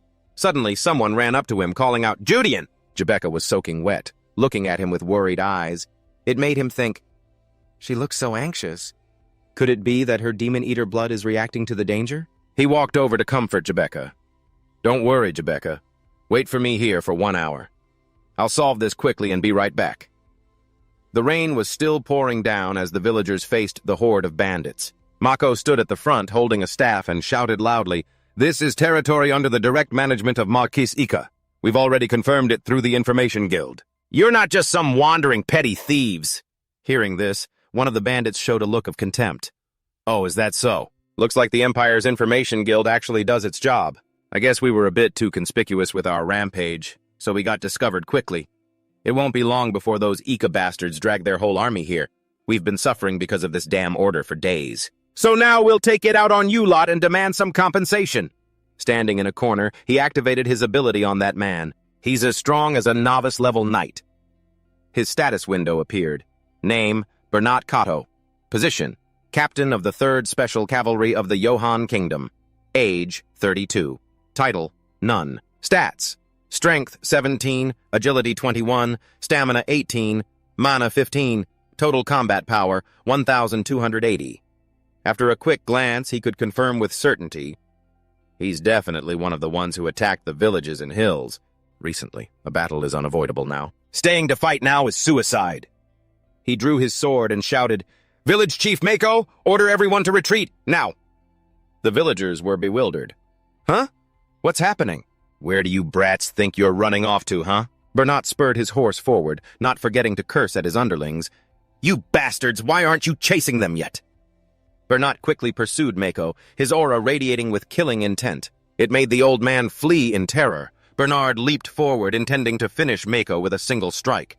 "Die!" But luckily he stepped in and blocked it just in time, leaving Bernard bewildered.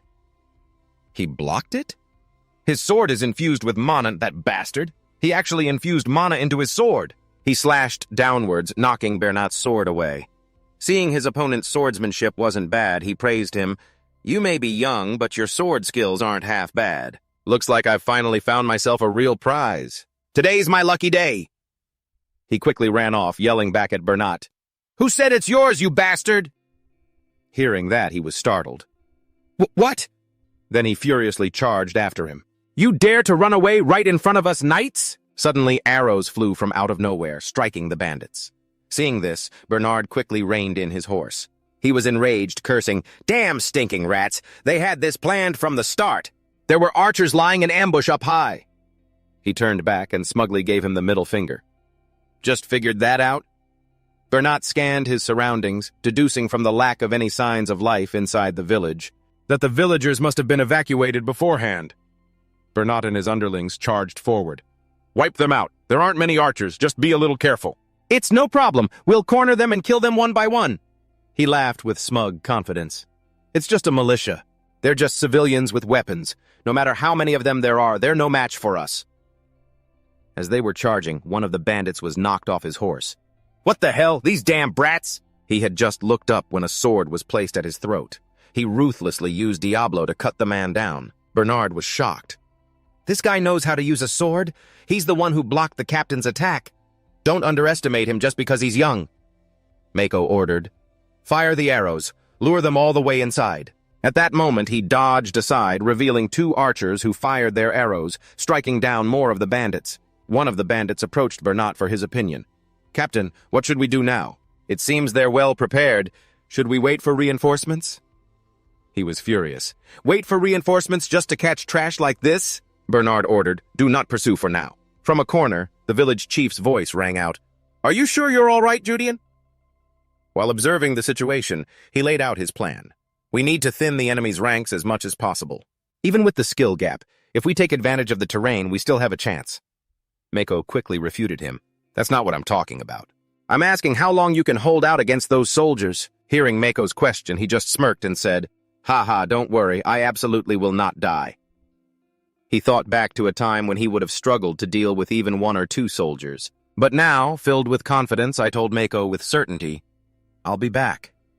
I've finally gotten a foothold in this damn world." Meanwhile, inside a house somewhere, the sound of gasping could be heard. Jebecca crawled on the ground, constantly whispering, "No, I can't. I have to go, but if I go, I'll only get in Judean's way." She recalled the past when she was sitting in some kind of ritual. She resolved herself. "I have to hold it back. I have to endure." It seemed the demonic energy from the sword Diablo, which she had touched, was affecting Jebecca. Her eyes turned crazed with a ravenous hunger. "I want to eat. I want to eat." Outside, he was still fighting these bandits. He thought, if I borrow Diablo's power, this would be easy as pie. But it's still a power I can't control yet. If I use it carelessly and it goes out of control, this whole village could be dragged into disaster.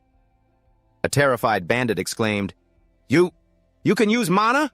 Without letting him say another word, he killed him on the spot. "Don't," Bernard warned his underlings. "Don't get close. There are traps." These crazy bastards. They dare to set traps meant for hunting monsters? A villager smugly said with pride, "Of course. Animal traps are the most effective way to deal with beasts like you." Bernard was furious. "Damn it! They've turned their own land into a living hell." He remembered the previous villages. In the other villages, we'd ambush them, just chop off a few heads as an example, and they'd get on their knees and beg. But these people, they're fighting back like madmen. The woman pointed her spear at them smugly. "This is the iron will of the people of Bajian. You think you can swallow this village whole with just that pathetic mob of yours?" Behind her, he helplessly advised, "Village chief, please calm down a little." He thought, Bajian village has the highest percentage of military veterans in the region. Even the civilians are taught basic spear techniques. Not to mention, the village chief, Mako, was once a captain who was kicked out of the 5th Army for causing a ruckus in a duel. He's more than capable of taking on an entire unit by himself, especially back when Mako was in his prime, but now, ahem. "You damn bastards," Bernard cursed. Annoyed, he cut in, "Hey, this all ends once I kill every last one of you." Having witnessed his earlier strength, Bernard was worried. I can't underestimate that guy. A kid who isn't even fully grown yet, and he already blocked a mana-infused attack. He suddenly spoke up. "Are you the central figure of this village? It's unbelievable to have awakened your mana at this age. For the sake of your and the villagers' desperate efforts, I'll grant you a piece of useful information." Hearing this, he was a little curious, but his expression remained unchanged. Bernard continued, "This place was originally the final point in our Cooper unit strategy. If we push any further, we'll reach the central region of the Ika territory, so we consider this the practical limit. And I'm just a captain in the Cooper unit, not a commander. You understand what that means, don't you?" He quickly realized. "You mean, you're not the only group attacking this place," Bernard affirmed. "Heh, that's right." Sweat poured down his face. "We've only made it this far, largely because the traps they set have been effective. But if just one more unit shows up here, this place will definitely be razed to the ground. Can we hold out?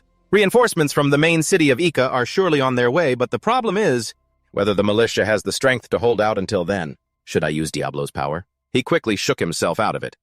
"No, it's not the worst-case scenario yet. For now, I'll deal with this group in front of me and think later." Suddenly, a voice rang out. "Bernard, what are you doing?" Hearing someone call him, Bernard happily turned and replied, "Captain." Seeing another enemy arrive, he was thrown into despair. Damn it! A man came through a spatial gate into Bazan village. He quickly activated his ability on this guy. His status window appeared. Name, Alex Huma. Age, 145. Title, Captain of the Cooper Special Cavalry Unit, Johan Kingdom. Stats, Strength, 27 plus 13, Agility, 30 plus 12, Stamina, 25 plus 25, Mana, 28 plus 30. Total combat power, 3,620. Traits, mid-level minion of the Demon Lord Elite, half human, half demon. He was shocked. A demon's lackey? Alex, riding a horse and overflowing with killing intent, slowly approached him. Sweating profusely, he observed, "Damn it, the only good thing is that this guy appeared alone without any other accomplices. Just looking at his base stats is enough to see he completely overpowers me. Are those numbers in the parentheses the power he got from becoming a demon's minion? A combat power of 3,620. If I compare that, he's on the same level as Daisy. A truly powerful warrior, and someone like that is only a mid-level minion? I'm not even at the advanced level yet. Can I really take him on? As someone who's read the original story by heart, I have a general idea of how strong the named demons are, but reading it on paper and facing one in person are completely different, worlds apart." A worried Bernard took the blame. "I'm sorry, Captain. It's because of my incompetence that we've lost so many men." Hearing this, Alex cursed him. "You useless fool." Then, he clenched his fist and punched Bernard, knocking his head clean off his neck. Witnessing this, a horrified Judean turned and yelled at Mako to run. Seeing Alex's cruelty firsthand, Mako cursed, "Damn it!" Then he turned back and yelled to the villagers, "Everyone scatter now!" As Mako ran, he glanced back worriedly, thinking, "I'm worried about Judean, but I can't protect him anymore. Based on my experience, that guy is completely out of our league. Please survive, Judean." The bandits quickly chased after the villagers. Now only he and Alex were left standing there. "What are you worried about?" Alex suddenly asked. "Why are you interfering in our business?" Holding his sword defensively, Judean asked in confusion, "What are you talking about?" Alex replied, "Weren't we already in contact? Or did we act too quickly before the orders could be passed down? But this is your territory, so why?" Judean had no idea what this Alex guy was talking about. "What the hell are you talking about?" He said, "Don't underestimate my intuition. There's no need to pretend to be so righteous. You think I can't tell? You serve the Great Ones just like me. I am Alex Huma, a servant of the Great Demon King Elite. What's your name? Who do you serve?" Hearing this, Judean couldn't help but curse inwardly. "This bastard! He's mistaking me for one of his allies." Judean glanced at the sword Diablo. "It must be because of the demonic aura I carry, the proof of my contract with Diablo. He sensed it and thought I was a servant like him." Diablo also offered some praise. "His reaction is quite sharp for a human." Judean started to formulate a plan. "It's come to this. I should buy some time so the village chief and the militia have a chance to retreat safely." Then he spoke up, introducing himself. "I am Judean." Alex questioned, You don't have a surname? Not a noble? Who do you serve? Hearing Alex ask so many questions, Judean understood. It made sense. When demons infiltrate human ranks, they usually choose their servants very carefully, especially based on status. But there's a way to dispel that suspicion. He said, I serve the goddess Amodius. Hearing this, Alex exclaimed with interest, You serve the goddess of lust and pleasure? That's right. Only those in the circle would know that name. Diablo flew into a rage and cursed at him. Goddess? Goddess? A low-class brat like Amodius dares to be called a goddess? What happened to the order and hierarchy of the demon world while I was asleep? Alex looked down on him openly. You do look rather weak. It's not surprising you caught the eye of a goddess. Appearance is a kind of skill, after all. I get it. Judean was annoyed. He had mentioned Amodius on purpose because the only criterion she uses to choose her servants isn't status. There's only one thing. He was very young and handsome. Only then did he explain, I have never received any special orders from her. But it is clearly you who are trespassing on my territory. Hearing this, Alex sensed some trouble. This is a bit complicated. It seems the information hasn't been relayed here correctly, unlike in the Ezebert region. Perhaps they haven't established roots here yet. Judean wondered, I wonder where they sent the message that I haven't received anything yet? Alex explained, Well, that place is quite far from here, so that might be the reason. The letter has definitely reached Viscount Beltas by now. Hearing this, Judean couldn't help but feel intrigued. Viscount Beltas, huh? I've heard that name before. So he's a demon's puppet? He started to feign recognition. I remember now. Count Gatsby von Beltas. Oh, no. He's only a Viscount now. Isn't he the intermediary for that Viscount's family line? In the original story, he was such a minor character that I completely forgot about him. Alex was angered by his taunt. Judean paid him no mind and pointed his sword at him. So it's true. The chaos following the death of the Lysetmon caused all of this. And that's also why they sent someone as strong as you to a remote village like this. Alex's face darkened as he asked, What's with that killing intent? Judean replied casually, It's nothing much. Is it so strange to mentally prepare to fight the enemy in front of you? Hearing this, Alex called out irritably, Hey! You think with that paltry strength of yours, you can possibly face me? Whether it's blessed power or skills honed by humans, you are far beneath me in every aspect. As he spoke, he advanced towards Judean. Holding the sword Diablo, Judean thought, Well, I don't have any blessed power, and my skills as a knight are also far inferior to his. But that's only when considering pure ability. As he thought this, a killing aura rapidly erupted from his body, making Alex pause. Diablo kindly reminded him, Kid, your body can only handle this power for 1 minute. Exceed that limit, and not even the gods can save you. Judean replied, I know. Hearing this, Diablo said, Well then, let's see just how powerful this coward elite servant really is. He lunged forward with the sword Diablo, slashing Alex's body and making him cry out in pain.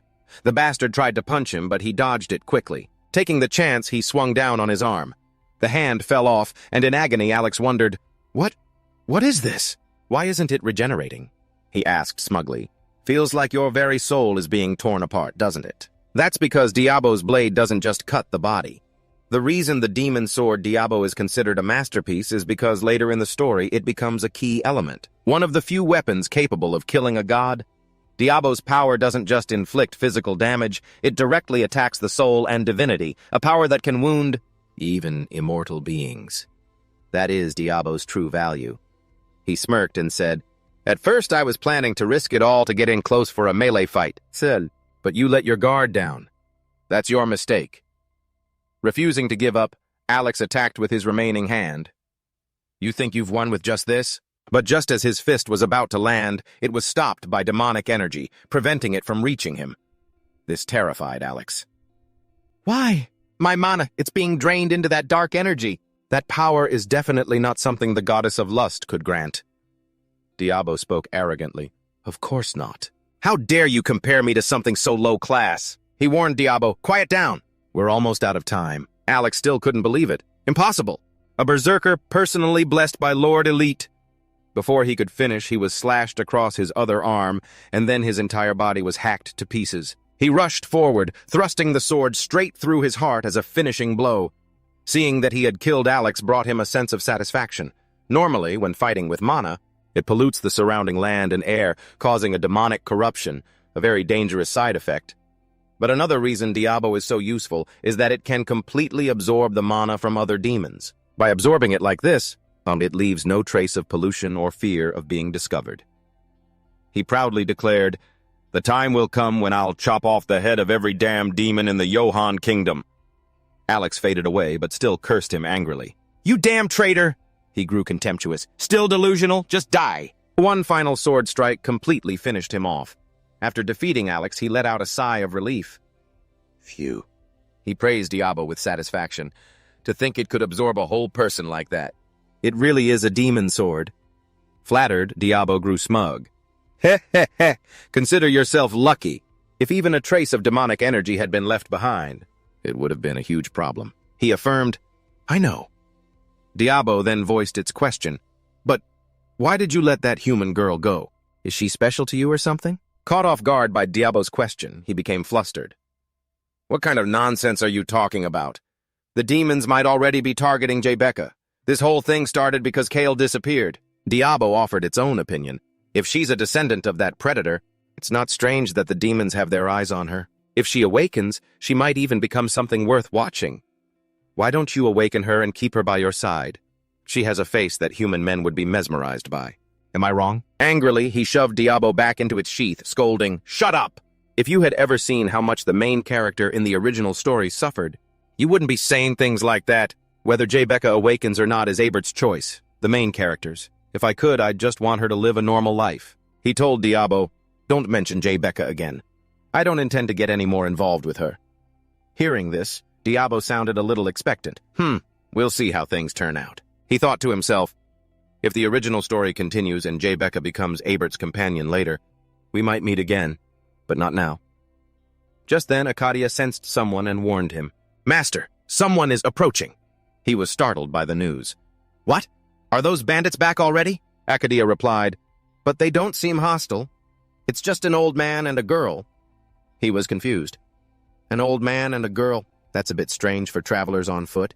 What should I do now? My stamina is depleted, but if they aren't enemies, there's no need to hide. Just then, two people arrived. The moment he saw them, he tensed up. "How the hell can you call this normal? Look at the fabric of their clothes. They're clearly nobles. If I'd known they were nobles, I would have run for it." Luciella took off her hood and greeted him. "Hello there." He quickly caught the scent of blood. "Ah." Then he stammered, "Hello." At that moment, Luciella's uncle walked up and said, "You're like a wary little dog, always on alert. But as a warrior, you pass." He activated his ability, but a notification popped up. "With your current power, you cannot view the opponent's information." Luciella's uncle praised him. "Your instincts aren't half bad." The notification shocked him. "I can't read their information. Is the power difference that huge? They're so strong. It's frightening." Luciella's uncle approached the corpses of the soldiers and asked, "Did you do all of this?" He denied it. "Not by myself. I fought alongside the village militia." Luciella's uncle realized something. "But these corpses, you were the one who killed them, weren't you?" He confirmed, "That's right." The man walked over cheerfully, praising him. "Ha ha, you look like you're just a teenager. What noble family do you belong to?" Seeing her uncle take such an interest in him, Luciella grew curious. "It's been a while since Uncle's been this interested in someone." The man stated firmly, "It's because he has skills worthy of my attention, especially in a god-forsaken place like this. There are no proper academies around here. For him to awaken his mana at that age, of course it's going to catch my eye." Hearing that, he flinched in disbelief. "He could tell I have mana just by looking at me?" Hearing this, Luciella turned to him, her eyes filled with curiosity. "Mana? He isn't even a graduate from the Imperial Academy." The man said cheerfully, "If he was, I would have recognized him immediately." He became guarded. "This man is far more formidable than I imagined. Just who is he?" "He's definitely not one of the local nobles." Luciella's uncle approached and asked, "So what's your name?" He stammered in reply, "Judean, sir." The man then asked, "And your surname?" The boy looked confused. "A surname? I don't have one." The man was surprised. "You're not a knight?" "Lucy." Ella was just as shocked. "What?" He scratched his head and said with an awkward smile, "I'm just a guard for Lord Kazan von Ika. Anyone would be shocked to learn that a swordsman who had awakened his mana was only a guard. And even this mana is something I only got by cheating the system. At that moment, he started to put on an act for the two of them. This is my hometown. I was just fighting to protect the village and its property.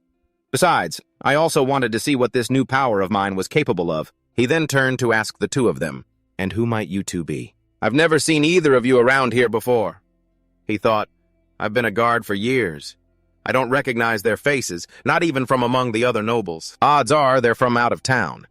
Hearing his question, they replied, "Us?" The man introduced himself. "I am Kate von Defifon, a marquise."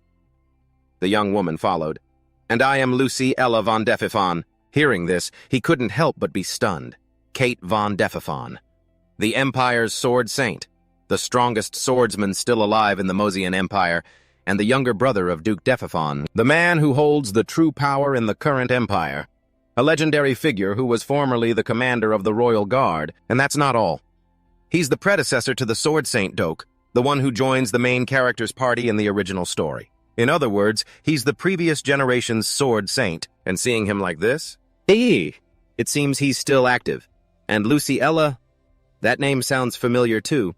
The one who always supports the protagonist and is a commander on the front lines against the demons. In the original story, she was already married, so she couldn't be a potential heroine. However, she was passionately adored by a loyal group of fans with unique tastes. But right now, forget married. She doesn't even look like she's of age yet. She's probably about my age. Her face is still so young, but that confident expression perfectly matches her description from the story. For the Defifon nobles to come all the way out here, it must be for the Holy Sword. Kate asked him, "Who taught you your swordsmanship?" The boy stammered, well..." He quickly composed himself. "Calm down." Then, he lied with a bright smile. "I just learned a few basic moves from a passing mercenary. After that, I trained on my own by participating in drills with various knightly orders." Kate was intrigued. "A mercenary? An anonymous one at that." "If he was the mercenary king, I could understand." "Was there nothing distinctive about this teacher of yours? I would very much like to meet him myself." The boy was stunned. "Huh? Me?" He felt helpless. Am I supposed to tell him I learned my swordsmanship from an artificial intelligence? That it's a style from the ancient Adaza civilization? It was stored in Adi's database. I haven't even mastered all of the forms yet. But when it comes down to it, I'm probably the only person in this era who still holds this ancient swordsmanship. Suddenly, Lucy Ella spoke up. "Uncle, don't press him so hard. You're making Judean uncomfortable. Please forgive him. My uncle is usually a man of few words, but he's being strangely talkative today." Being apologized to by Lucy Ella took him by surprise. A noble who actually apologizes, especially a young noble, they're usually just a bunch of arrogant, unpleasant brats. He replied, "It's no problem, Lucy." Ella ran ahead and suggested, "The village is completely ruined now. We should start cleaning up. Uncle, can you give me a hand?" Kate followed helplessly. "Sigh, I know." At that moment, he finally understood. Now I see why Lucy Ella was so beloved. In the original story, she really was the ideal heroine candidate. But just then, he was brought back to the Ika mansion. Inside, a boisterous voice echoed, "Prepare a banquet immediately! Sir Daisy, you are in charge of protecting the Marquis and the young lady." He was devastated. "What? I'm being dragged back to the main mansion too, model? I'm still on vacation. I don't want to get dragged into any more complicated stuff. Why does a nameless guard like me have to get involved in appraising a holy sword?" Kate said goodbye to him. "See you later." Lucy Ella did the same. "Thank you, Judean." After returning to the IKA mansion, he lay sprawled on his bed, wondering if Becca was all right. She looked so tense, like she was about to catch a cold. For some reason, Becca refused to stay behind for treatment and insisted on coming along. So she ended up getting dragged here after all, huh? If I had stayed in this village, I would have been forced to fix all sorts of things anyway. So I guess I came here semi-voluntarily. He started to get worried. But who could have known? The smell of blood I caught when I first met Marquis Kate and Lucy Ella. It was the blood of those special ops soldiers. Just the two of them wiped out over 500 elite soldiers. He resolved that he needed to get stronger too. Retrieving all of Adi's control stations would be insanely dangerous. To use Diablo proficiently, I need to reach at least the rank of Swordmaster. In my current state, instead of wandering around as a mercenary, it's better to join the night order for training to improve my skills as fast as possible. Just then, Loud laughter and chatter echoed from outside. Ha ha ha! Curious, he opened his door to take a look. Looks like a lively party is going on. Hearing all that cheerful chatter, it seems the Dai Lai incident was resolved smoothly. Not bad, even though in about 5 years, this place will turn into a living hell, not some peaceful sanctuary, but I hope they can live carefree for a little while longer. Suddenly, Arcadia announced, "Master, you have a visitor." Hearing that, he turned, puzzled. Kalen and Dazit entered his room. Kalen asked, "It's me, Judian. Why aren't you at the party?" Seeing Kalan, he was surprised. "Young master."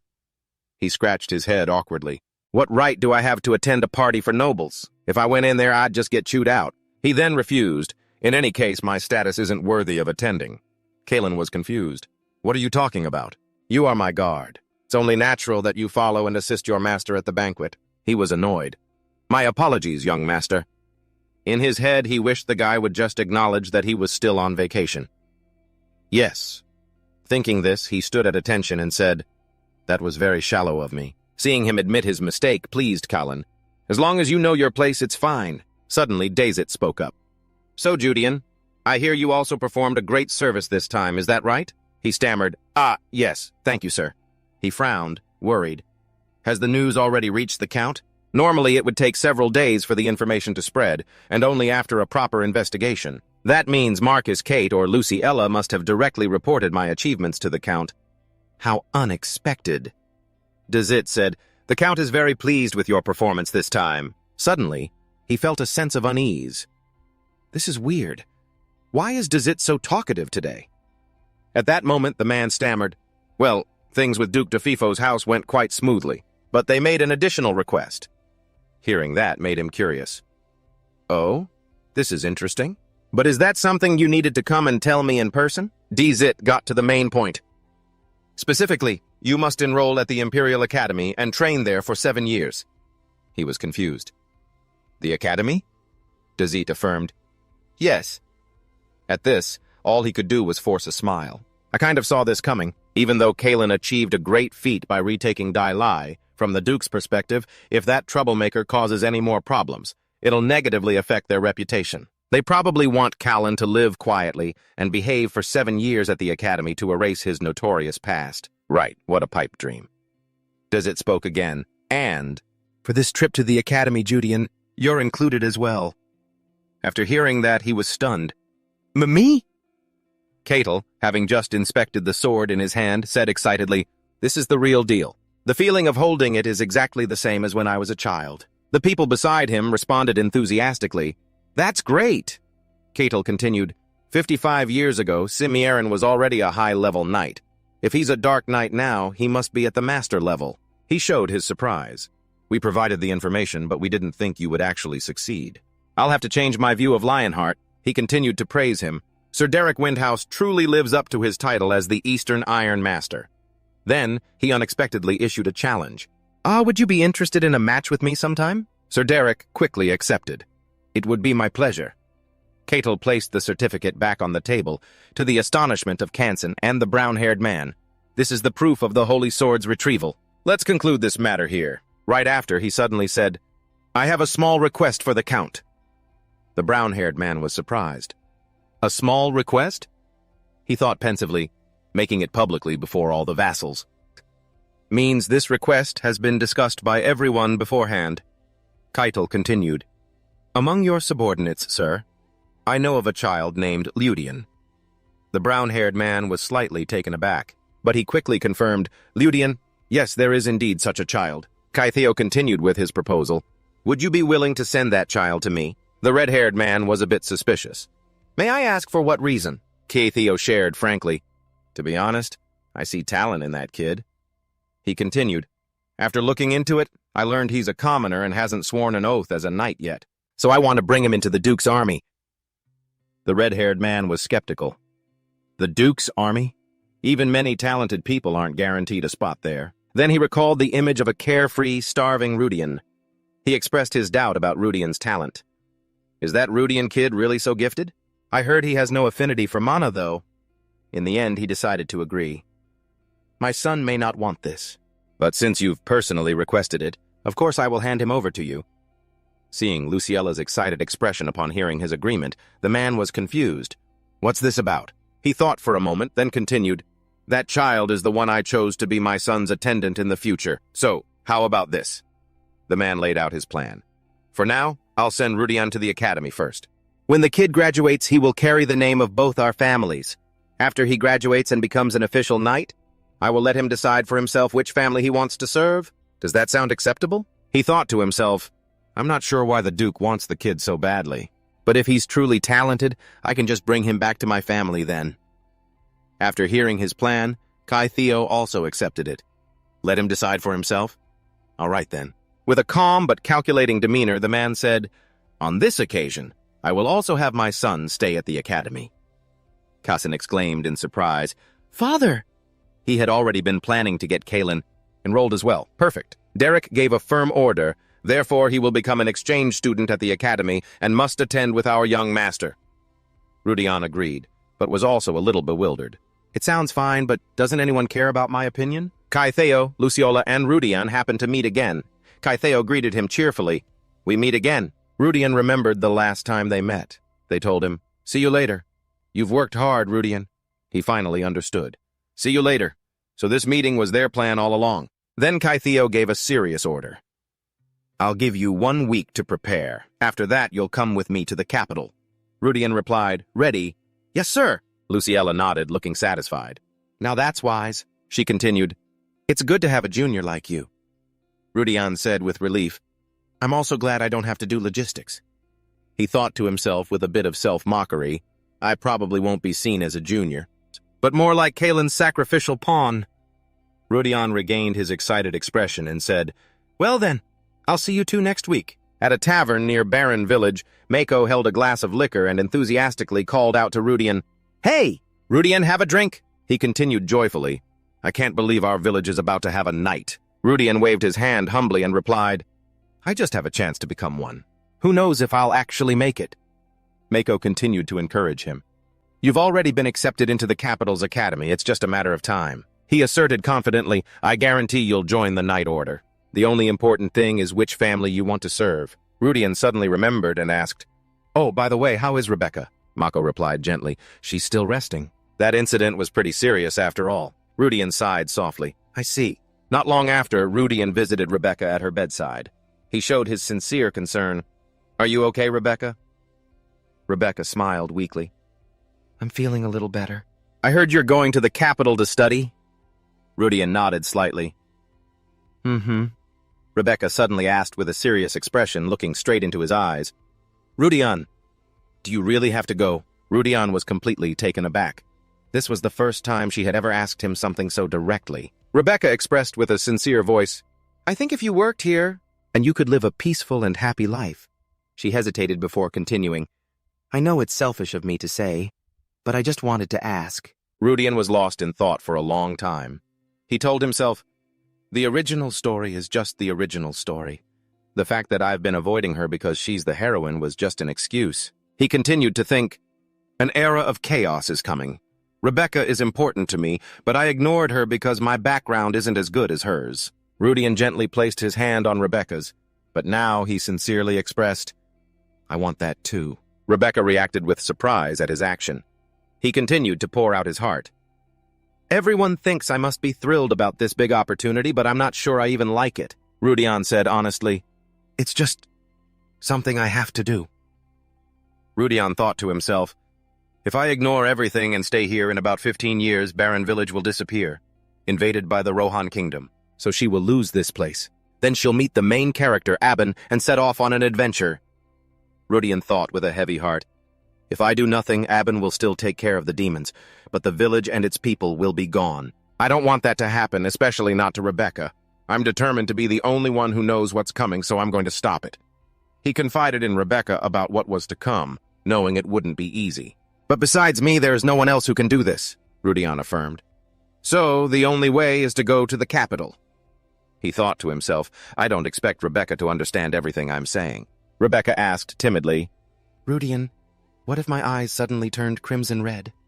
She was serious. If I were to awaken this bloodline, would it be of any help to you? Then Rudian's shocked expression made her suspicious. "You already knew about this, didn't you, Rudian?" Rudian wondered how Rebecca could possibly know. In the original story, she didn't know anything until she met the main character. He warned her worriedly, "Don't. That power will rob you of your peace and happiness." The demon-slaying power Rebecca possesses absorbs demonic energy. The stronger it gets, the more her mind will be destroyed, Rudian thought to himself. "Rebecca, just like that. Your destiny with the main character, Abin, will change. But," he said with all his heart, "I want you to be happy here." Rudian expressed his sincere hope. "I wish that in the future, you will still live a life full of energy and joy." He thought wistfully, "If only I could take Abin's place." Rebecca nodded.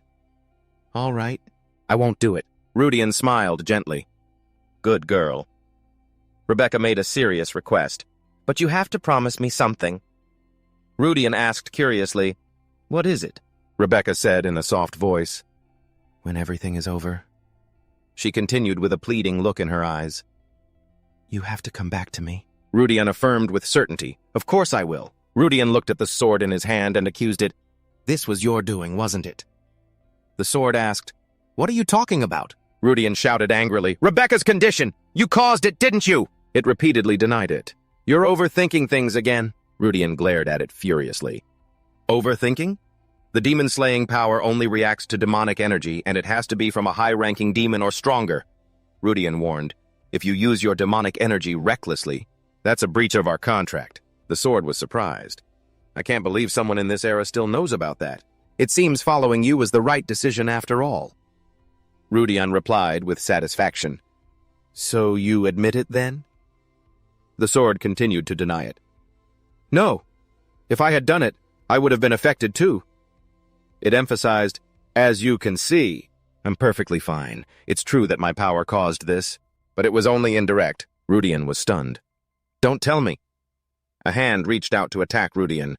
The sword questioned, "You've figured it out, haven't you?" Rudian angrily realized the truth. "Damn it, was it me?" Rudian remembered that when he made the contract with Diablo, he also gained a small amount of demonic energy. Although it was small, its power was still immense, enough to awaken the demon-slaying bloodline within Rebecca. He reproached it. "Why didn't you tell me from the beginning?" The sword replied flatly, "I know. Even if I had told you, it still would have happened anyway." Rudian silently hoped that nothing worse would happen. 1 week later, they finally arrived at the capital. Rudian carefully observed the beauty of the place. This was the capital of the Morian Empire. Everything around him was new and unique. He silently spoke the name of this beautiful land, Nevan. In Nevan, the capital of the Morian Empire, Rudian was completely overwhelmed by the magnificent scenery. "I feel like I've just stepped into a fantasy world. This place must be 30 times bigger than the Iska territory." Cassin teased him playfully. "Hey you must be pretty happy, huh? Dad and Derek are both making a huge fuss over you." Rudian thought to himself, "Cassin probably has no idea that I've awakened my mana." Cassin pointed straight at Rudian and said with a confident tone, "After you graduate, my dad is going to have you work for our family." "That's strange," Rudian asked, surprised. "Is that so?" Rudian slowly began to understand. "So that's how it is. So that's why they sponsored me. I wonder if the Count told him not to reveal this." Cassin said with a smirk, "I trust you, you're my friend.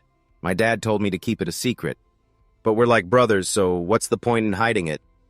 Rudian thought to himself, "Friendship my ass. It's more like you want me to be your errand boy." Cassin laughed loudly and said goodbye. "See you later, man. Since you're a commoner, you're definitely going to be looked down on. If you stick close to me, I guarantee no one will dare to mess with you." After saying that, Cassin quickly turned and left. Rudian wondered, is that what he thinks? Honestly, I'm more worried about him and what kind of trouble he'll get into. Instead of worrying about myself, he decided to stop caring. Whatever, it has nothing to do with me. The scene changes to a majestic place, the main residence of Delphiona. A man stepped out and asked with a displeased look, "Where's the holy sword? Why did you bring all that junk back?" Kai replied, annoyed, "This has been my hobby for ages. You're being unreasonable." The older brother of that man is Duke Vincent Delphi I, the head of the Delphi I family. He said cheerfully, "I never expected Iska to succeed." Rudy watched him warily.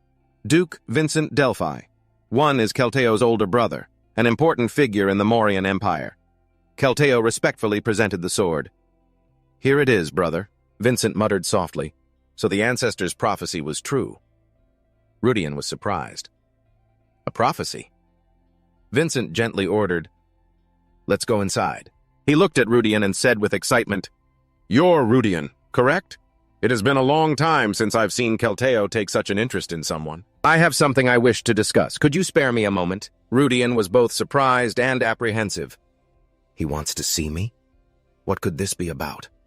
Vincent said in a deep, warm voice, "Thank you, everyone, for successfully completing your recent journey." Kelteo was quick to reply.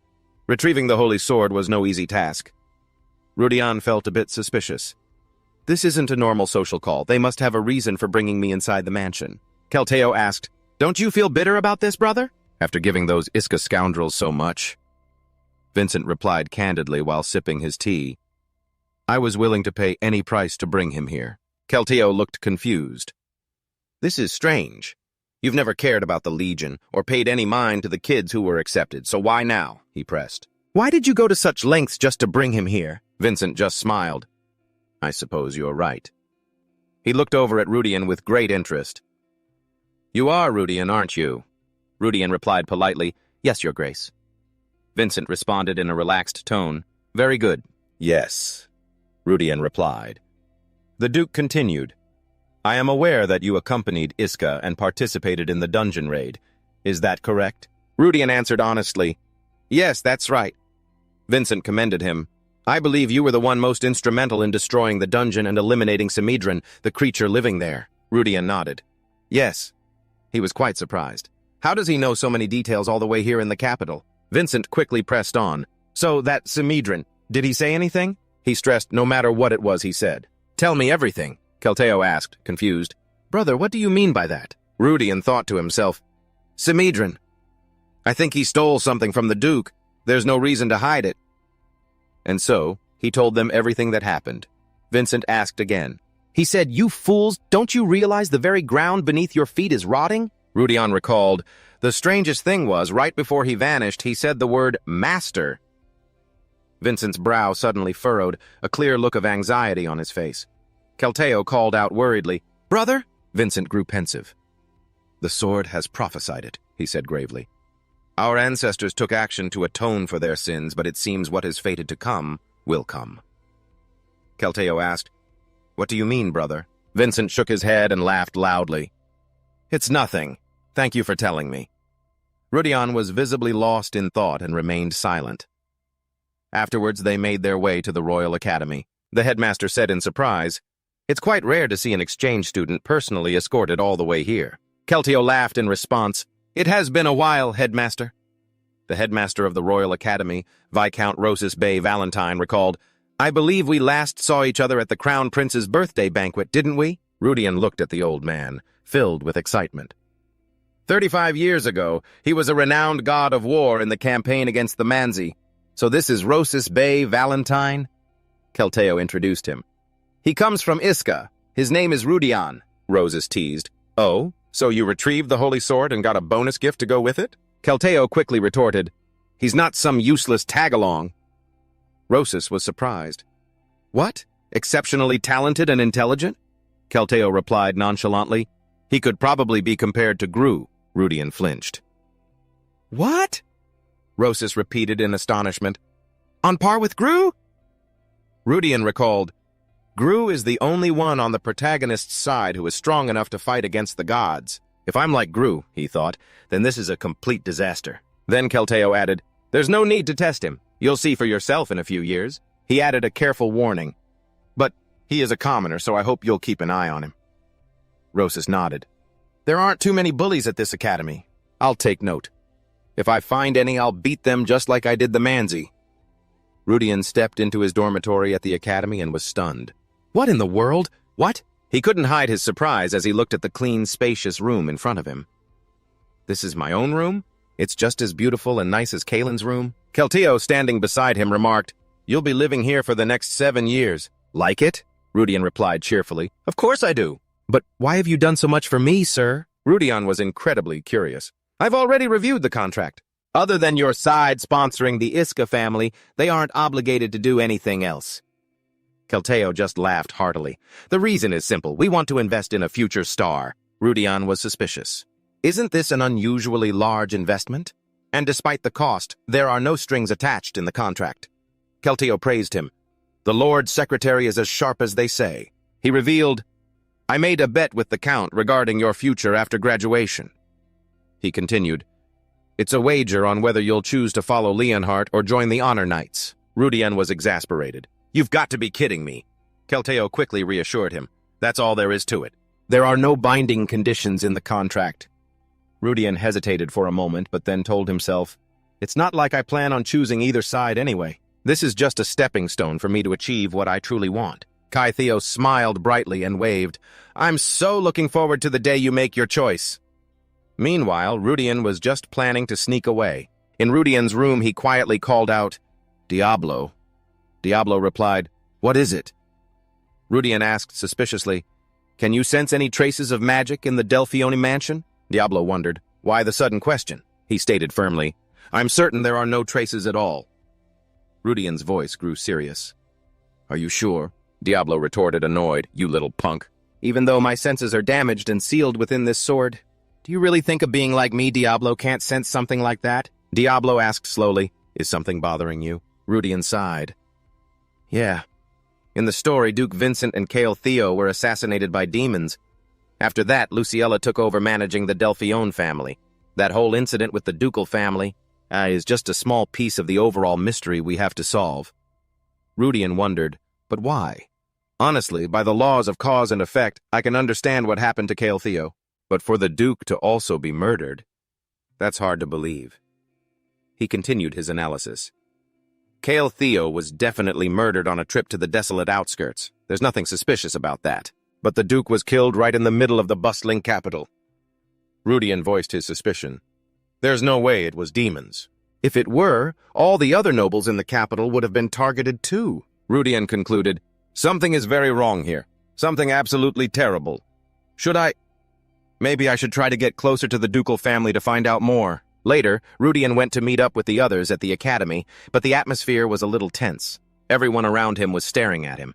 Diablo said enthusiastically, Just as I predicted, many people have begun to recognize the true worth of my master. Rudian thought to himself about his situation. I knew transferring schools would be hard, but to attract this much attention, it's more than I ever imagined. The people around them were chattering away.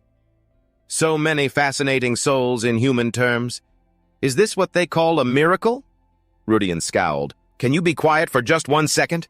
He wondered to himself, is it because I'm being sponsored by Kelteo's organization? No, that can't be it. Students are only sponsored by the Night Division. I heard there are already over 30 of them. He continued to mull it over. With me, that makes a total of 70 people. Suddenly, a gentle voice spoke up beside him. Hey, would you mind if I sat next to you? Rudian nodded. Sure. He introduced himself politely. Hello, I'm Rudian.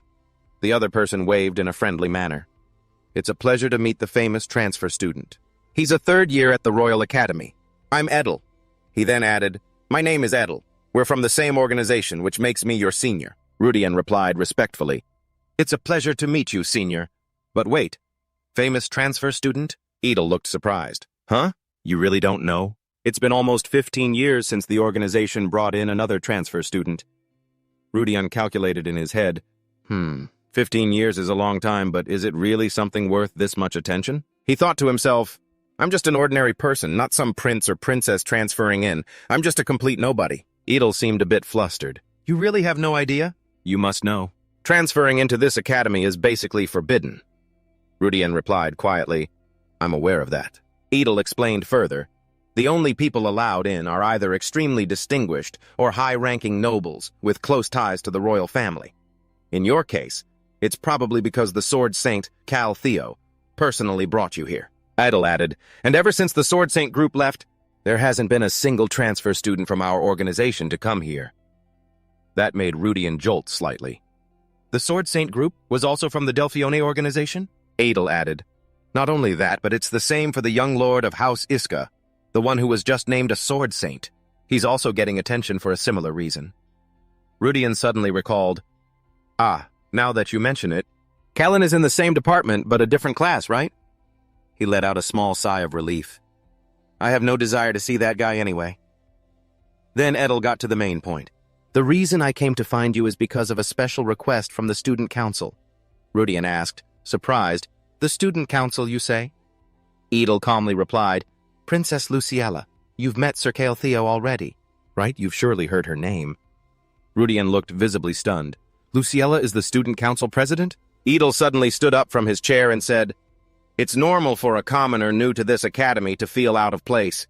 That's why the organization has a tradition of guiding new students. I've been assigned to guide you, Edel emphasized, but you're in the night division. It would be pretty boring if our first meeting was just a formal greeting, right? So, he proposed enthusiastically, for a potential knight like yourself, the proper way to start is with a powerful warm-up match, don't you think? He encouraged, Everyone here is really friendly, so don't you worry about a thing. Hearing that, Rudian broke out in a cold sweat. A powerful warm-up? By having a duel? They quickly moved to the Royal Academy's training grounds. A cheerful young man introduced himself. Nice to meet you. I'm Oliver Duran, a fifth-year student. It's great to meet a rising star like you. The girl next to him also smiled and chimed in. Claudia Jace, also a fifth year. I thought we'd be meeting some stubborn guy, but who knew it'd be a cute kid like you? Edel turned to a girl with short, shoulder-length purple hair to introduce her. And this is... A girl with a calm demeanor stepped forward and extended her hand to Rudian. She introduces herself as Karen Letitia. Turns out she's the Karen Letitia from the Royal Academy. She smiles gently. I'm a final-year student. It's a pleasure to meet you. I heard the Saint Swordswoman personally brought you in. Is that true? Rudian humbly replies. Sir Theo simply recognized my potential. Karen remarks, He never praises anyone without reason. That's why I want to see this talent of yours for myself. She holds out a wooden sword to Rudian with a challenge. Let's have a match. Rudian is utterly bewildered. Wait, what? Seeing his expression, Karen lowers her sword to the ground and quickly reassures him, Don't worry, I'm not going to bully a first-year student. I just want to see what's so special about you. Her eyes, burning with fighting spirit, lock onto Rudian. Fight with everything you've got, Rudian answers fearfully, but her eyes tell a different story. Adele whispers quietly, Senior Karen, you promised you'd go easy on him.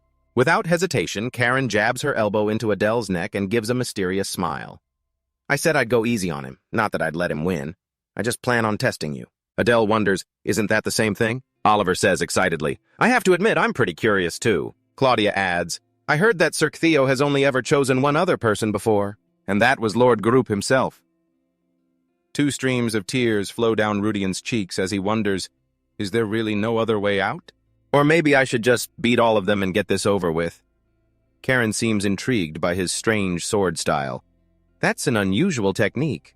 Can you tell me the name of the sword style you're using? Rudian is ready. His hand grips the sword's hilt, his stance firm and experienced. His cold, sharp eyes are fixed on his opponent. He calmly replies, Adora swordsmanship. It's a form of martial arts combined with the sword. Karen is surprised. Adora? I've never heard of it. Well then, come at me, kid. Rudian tightens his grip. I'm ready. He lunges toward her. The two wooden swords clash violently, sending sparks flying. Both sides are completely focused on every blow. Karen leans slightly, her sword neatly parrying Rudian's attack. Her eyes remain calm. They rush at each other without hesitation, a flurry of rapid strikes sending sparks flying. Karen's movements are elusive. Her figure seems to blur between attacks, making it hard for Rudian to keep up. Karen quickly exploits an opening in Rudian's defense, leaving him completely flustered. Oliver, watching from the sidelines, says, Well, what can I say? It's a little disappointing, Claudia adds. Your movements are quite weak. You haven't achieved proper control over your body yet, she continues, and your footwork is a complete mess. Diablo shouts indignantly, How dare you people mock a sacred sword art that can strike down even angels? Do you have any idea how much passion its creators poured into it? Can't these ignorant fools see the truth? Rudian quickly reminds him, Calm down. It's just the first match. Adele encourages from the sidelines, You don't have to hold back. Rudian groans internally, But I am giving it my all. Rudian tightens his grip on the wooden sword, his eyes focused on the confrontation. Meanwhile, Karen has maintained her sharp gaze and confident attitude this whole time. Karen looks at Rudian with doubt. This is impossible. I won't understand unless I face him myself, she analyzes. On the surface, it just looks like he's swinging his sword randomly without any proper stance, but every strike is so free. Every movement connects seamlessly. forming a defensive chain that blocks any of my attacks. She thinks to herself, this sword style was created for the sole purpose of destroying an opponent. Impressive. But she stares intently at Rudian. But your flaws are still too obvious. I don't think this is enough to have caught Sir Ctheo's attention. Unless there's something about you I don't know yet. She tightens her grip on her sword, full of determination. How disappointing. Let's end this match. Karen quickly lunges toward where Rudian is standing. She puts all her force into a powerful downward swing, her gaze sharp and decisive.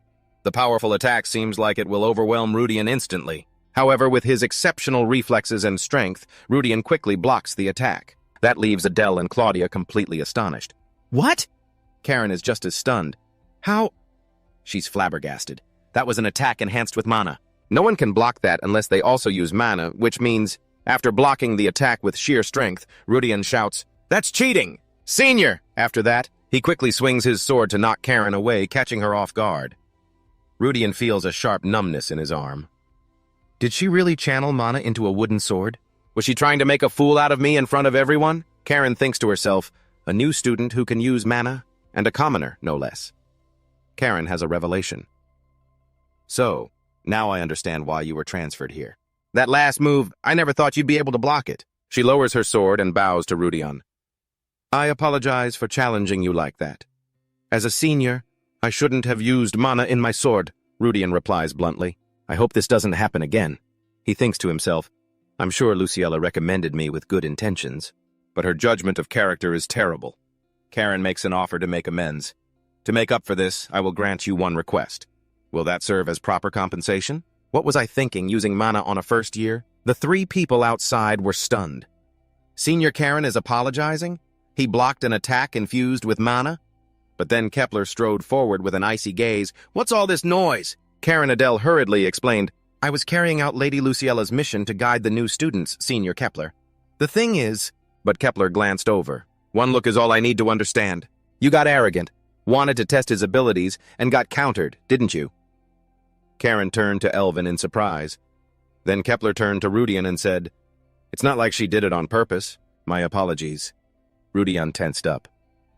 Elvin Kepler. He remembered. In the story, Xeon's Chiller, Chapter 2, The Great Psychic War. Wasn't that the name of the clan that opposed the main characters? Why? And I'm pretty sure in the original story. A cheerful Kepler introduced himself. My name is Elvin Kepler. Rudian looked at him suspiciously. Isn't he the one who supports the final boss? Elvin sighed and pointed at Karen. This girl here has quite the competitive streak. Let me arrange a more convenient meeting for you, all right? Karen shouted angrily. Stop it, Elvin! I don't need your help! Elvin turned back and said softly, at the new student welcoming event. His eyes were cold, as if issuing a warning. Are power and status really that unimportant? Furthermore, I came here at the request of Lady Luciella. I don't believe we have the right to go against her wishes. Am I wrong? Faced with Elvin's sharp words, Karen could say nothing, only seething in silent anger. Elvin turned to Rudian and said, As a final-year student, I will take responsibility for what happened today. Take responsibility? Rudian frowned thoughtfully. I have no intention of getting involved with these people anymore. His eyes burned, his expression one of pure excitement. But if the one who wants to form a connection with me is a Kepler, that's another matter entirely. Rudian hid his exhilaration, behind the friendliest face he could muster. If you say so. Back in his room, Arcadia asked with suspicious eyes, Master, you seem a bit more agreeable lately, don't you? Rudian, rolling around on the bed with a satisfied expression, said, I admit I have been feeling a bit more relaxed, but what can I do? When things are this comfortable, who knew that getting away from Kalen would be this blissful? Arcadia reminded him, Weren't you planning to investigate Elvin Kepler and his group today? The thought of it immediately soured Rudian's mood, his face darkening. That's right. Elvin Kepler. I never thought I'd hear that name here. He looked up at the ceiling, deep in thought. This is the only chapter where the war is between different factions, rather than good versus evil. He might look like a typical villain, but to be precise, he's not exactly my enemy. He was so lost in thought that his eyes seemed to roll back in his head. 3 days had passed, and still no news from Elvin. Thinking back on the original story and the events that have already happened, if my guess is right, then I have some idea of what he's planning. A cunning smile spread across his face.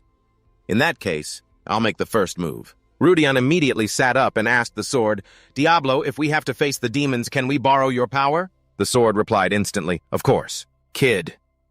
With its incredibly belligerent nature, the sword spoke confidently. I don't know what's happened in the last 10,000 years, but they dare to plan another invasion of the Middle Realm. Without me? How insolent! Diablo's tone grew increasingly out of control, cursing relentlessly. Are they trying to steal the glory I'm about to achieve? They all deserve to die. Rudian felt a little intimidated by the sword, thinking to himself, are all high-ranking demon lords like this? Arcadia moved closer, wondering, you seem quite interested in them. Rudian looked straight at Arcadia and replied, if I can, I want to pull them to our side. Her eyes were puzzled. What is it about them that warrants so much of your attention? He chuckled softly. The elven Kepler I remember isn't just an ordinary knight. He's a psychic. Looking out at the view, he said, right now, the secret association of psychics has almost certainly begun to expand its influence beyond the royal capital. As Rudian understood it, psychic abilities lacked a solid theoretical foundation, which made them the target of ridicule and hatred from mages. But that very fact became a great catastrophe for humanity. It led the psychics to remain neutral during the Second Great Heaven-Demon War, resulting in countless casualties. Of course, they had planned on seizing, fame by dealing with the demons, but only after the mages' side had been weakened by them. By that time, however, the war had already been ended by the protagonist, Aben, and his companions. It was over, and when they failed, they moved on to their second plan, the result of which was the Great Psychic War. His heart now filled with deep regret, along with a touch of bitterness. He thought, if only they had joined the Second Great Heaven-Demon War together, the Great Psychic War and its devastating losses might never have happened. Rudian put on his shoes with firm resolve. I'm going to make that so-called psychic join the fight against the demons. Diablo let out a wicked laugh, worthy of a true villain. I quite like your method, using others as your own stepping stones. You have the resolve, but what's your method? Arcadia shook her head again. But with your current status and abilities, I don't think luring them to join will be feasible. Rudian was also well aware of this problem. That's right. He held the sword, thinking. Status and ability don't matter. As long as you have the right cards to satisfy the other party, any deal can be made. I already know countless pieces of information that can be used as trump cards. Without another moment's hesitation, Rodin stood up, full of determination. Right, time for a trip to the royal capital. At the Mauryan Empire, in the bustling western district of the capital, Nevin, somewhere a girl's voice called out, We're here, Elvin. Removing his hood, Elvin approached her. Are you sure we're in the right place? At night. This is an area where the lords frequently patrol. His expression was full of doubt. Why would demons be patrolling a place like this? The girl across from him also removed her hood and spoke softly. Our intelligence network is solid. Anything related to the demons has ties to the temple, so this information is accurate. Her appearance was identical to Elvin's. She was also a student at the Royal Academy, a third year in the School of Magic Arts, named Maria Kepler, Elvin's younger sister. Elvin seemed a little uneasy. Even if the intel is correct, this street is right in the middle of the noble district. If there are mass casualties, it'll be impossible to control. In contrast, Maria was completely unfazed. Don't worry, I've already prepared for that. I brought our family's secret weapon. Elvin's eyes widened in shock. You mean... Maria took out an artifact, an hourglass, causing Elvin to exclaim, You brought a super-class artifact? Elvin was filled with anxiety. Even in a situation this tense, yes, we still need to act discreetly. But Maria looked incredibly proud. This is exactly the kind of situation that calls for it. Who knows what might show up? Elvin could only sigh and remind them, You two have a very important role to play. Remember to find the brains behind these demons. 2 young assistants appeared from behind. Leave it to us, leader. Of course, they were second-year students from the Academy's School of Knights, Meo Lua and Den Lua. Maria spoke with a hint of regret. The Luda family's abilities really are something else. To be able to detect someone's energy in a crowded place like this. It's a shame you took that ability from me, Elvin reassured her. Don't be like that, Maria. This is for our common goal. And besides, whether I took it or not, you'll be the one leading everyone sooner or later anyway. Meanwhile, Rudian had also appeared in the Mauryan Empire, in the illegal entertainment district of the capital, Nevin. Looking around, he could only remark, Even the capital's underworld is pretty well developed. This isn't exactly a pleasant place, Arcadia asked about the next step. What do you plan to do here, my lord? Rudian replied, Nothing, at least not right now. He must have already had a plan for this. According to the information he had, the underground syndicates were secretly building up their power. There was bound to be fierce territorial competition with the demon forces preparing for the Second Great Demon War, Rudian asked the sword. Diablo, even though you're not of the underworld, can you detect any clashes between the powers within the capital? Brimming with confidence in its own abilities, the sword immediately agreed. Who do you think I am? Not even an entire city can escape my senses. Rudian breathed a sigh of relief. What a relief. He secretly formulated his plan. The thing I'm aiming for right now is to accidentally get involved in the territorial dispute between the psychics and the demons. Directly confronting a demon lord would be suicide, but there's no way a demon lord would directly command their troops in a place like this. They'll likely leave it to their underling demons, so it won't be as risky. Rudden recalled what Alex Human had said in Barren Village. I'm sure the letter has already been sent to Marquis Belsat. He thought, if I can get involved with that guy, it would be perfect. And of course, Rudian had quite a bit of information on this person. Gus von Belsat, a puppet of the demons and the culprit behind the assassination of the Keitel brothers. The #1 target for elimination. Everything is important right now, but I have to put that aside for now because the most important thing is Alvin Kepler's whereabouts than Gus. Lost in his thoughts, Rudian didn't notice someone behind him until they clapped him on the shoulder and asked, Hey kid. The man looked extremely unpleasant, his hand repeatedly tapping Rudian's shoulder. What are you doing loitering around this area? If you're an outsider, you should scram while you still can. Rudian smirked. A guide appeared right on cue. He replied to the man, What I'm doing is none of your business. Feeling challenged, the man's eyes bulged as he cursed, This little bastard! What did you just say? Faced with this ferocious display, Rudian remained calm. He gently patted the man's shoulder. Hey, using the strength in his wrist, he squeezed the man's shoulder hard, causing him to collapse in unbearable pain. Trembling, the man looked up and asked, Are you a knight, sir? Completely overpowering his opponent, Rudian commanded him, From now on, if you answer my questions well, I'll let you go. He placed a finger on the center of the man's forehead and began to ask, Lately, a group of nobles have been suspiciously hanging around the underworld here in the capital. Among them in particular is one with green hair. Or a student from the academy. Rudian crouched down close to the man, his face terrifying, as if ready to eliminate him if he didn't answer. Tell me everything you've seen. Everything you've heard and seen, don't leave a single thing out. In an alley somewhere, the Kepler siblings were talking. That reminds me, I heard that Karen, the senior, got into it with a new student. It's the hot topic lately. Yes, it seems Lady Luciella has entrusted that guy to Karen. Maria looked a little concerned. Lady Luciella is quite fond of Karen. That's not a good development for us. But Elvin said, We have to win her over. Or at least keep her neutral. Maria asked worriedly, Is there a chance that new student could upset our plans? Elvin hesitated. Well, he figured that the very fact Karen challenged his abilities and embarrassed himself shows the kid has enormous potential for future growth. But when it came to the possibility of him disrupting our plans, Elvin asserted confidently, He's just a naive first year. There was no way he could cause a major upset. Elvin was confident that he himself would be the one to become the Sword Saint's disciple. If he had to be wary of anyone, it was Karen Letitia, the one who had been his rival for the past 7 years. Hearing that, Maria felt somewhat relieved. I understand. With that said, the four of them continued on their way. Let's go. Yes, brother. Little did they know the very first year they looked down on was watching from right above. Spotting his prey, Judian was so excited he couldn't hide his smile, a sinister smile. Found you, he said, and then asked Arcadia, We finally caught up to them, haven't we? Yes. Adia, can you feel it? Her eyes gazing down at the group below, she replied, Yes, I can feel it, Master. That's what they call an aberration, isn't it?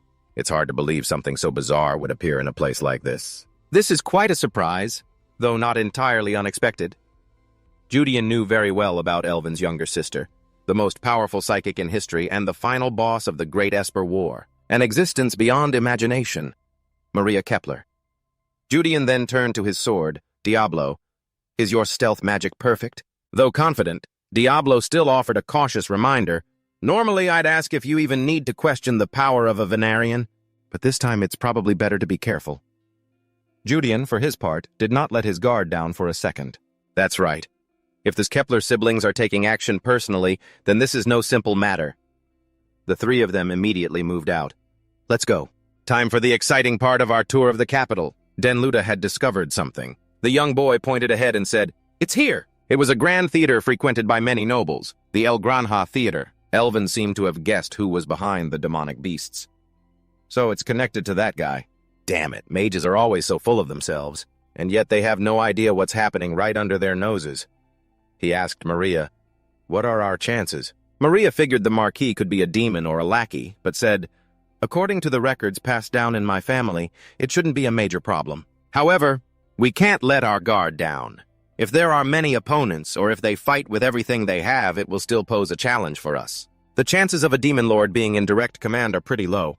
We can only hope the Marquis is just a simple pawn." The four of them nervously followed the crowd and slowly entered the theater. As they went up to the upper floor of the El Granja Theater, they found the staircase filled with dark energy. Our prediction was correct. The Lewis siblings pinched their noses in discomfort. "I can feel demonic energy and the smell of blood inside the theater. How has no one noticed something this obvious yet?" Elvin shared what he knew about the Marquis. "I heard he's not just some ordinary merchant, but also a brilliant mage who was once chosen as a successor at the Magic Tower. He must have used magic to hide all the traces." Maria smiled, adding her own guess. "This place is essentially a magic workshop." They passed through the door into the Marquis's room. He was already standing there waiting for them. "What wind has blown the famous students of the Royal Academy all the way here?" Elvin cut straight to the chase, confronting him directly. "Drop the act. Did you really think we wouldn't know you're the one behind those pathetic thugs who have been bothering us? Marquis Gus Belstart." The man exhaled smoke from his cigar, a small smirk on his lips. "We? So it was you lot." A member of the Theris Alliance, Marquis Gus Belstart. He also realized that the students before him were the very thieves who had brazenly raided his businesses and then vanished without a trace. Elvin retorted sarcastically, "The one who hired a band of actual robbers has no right to talk."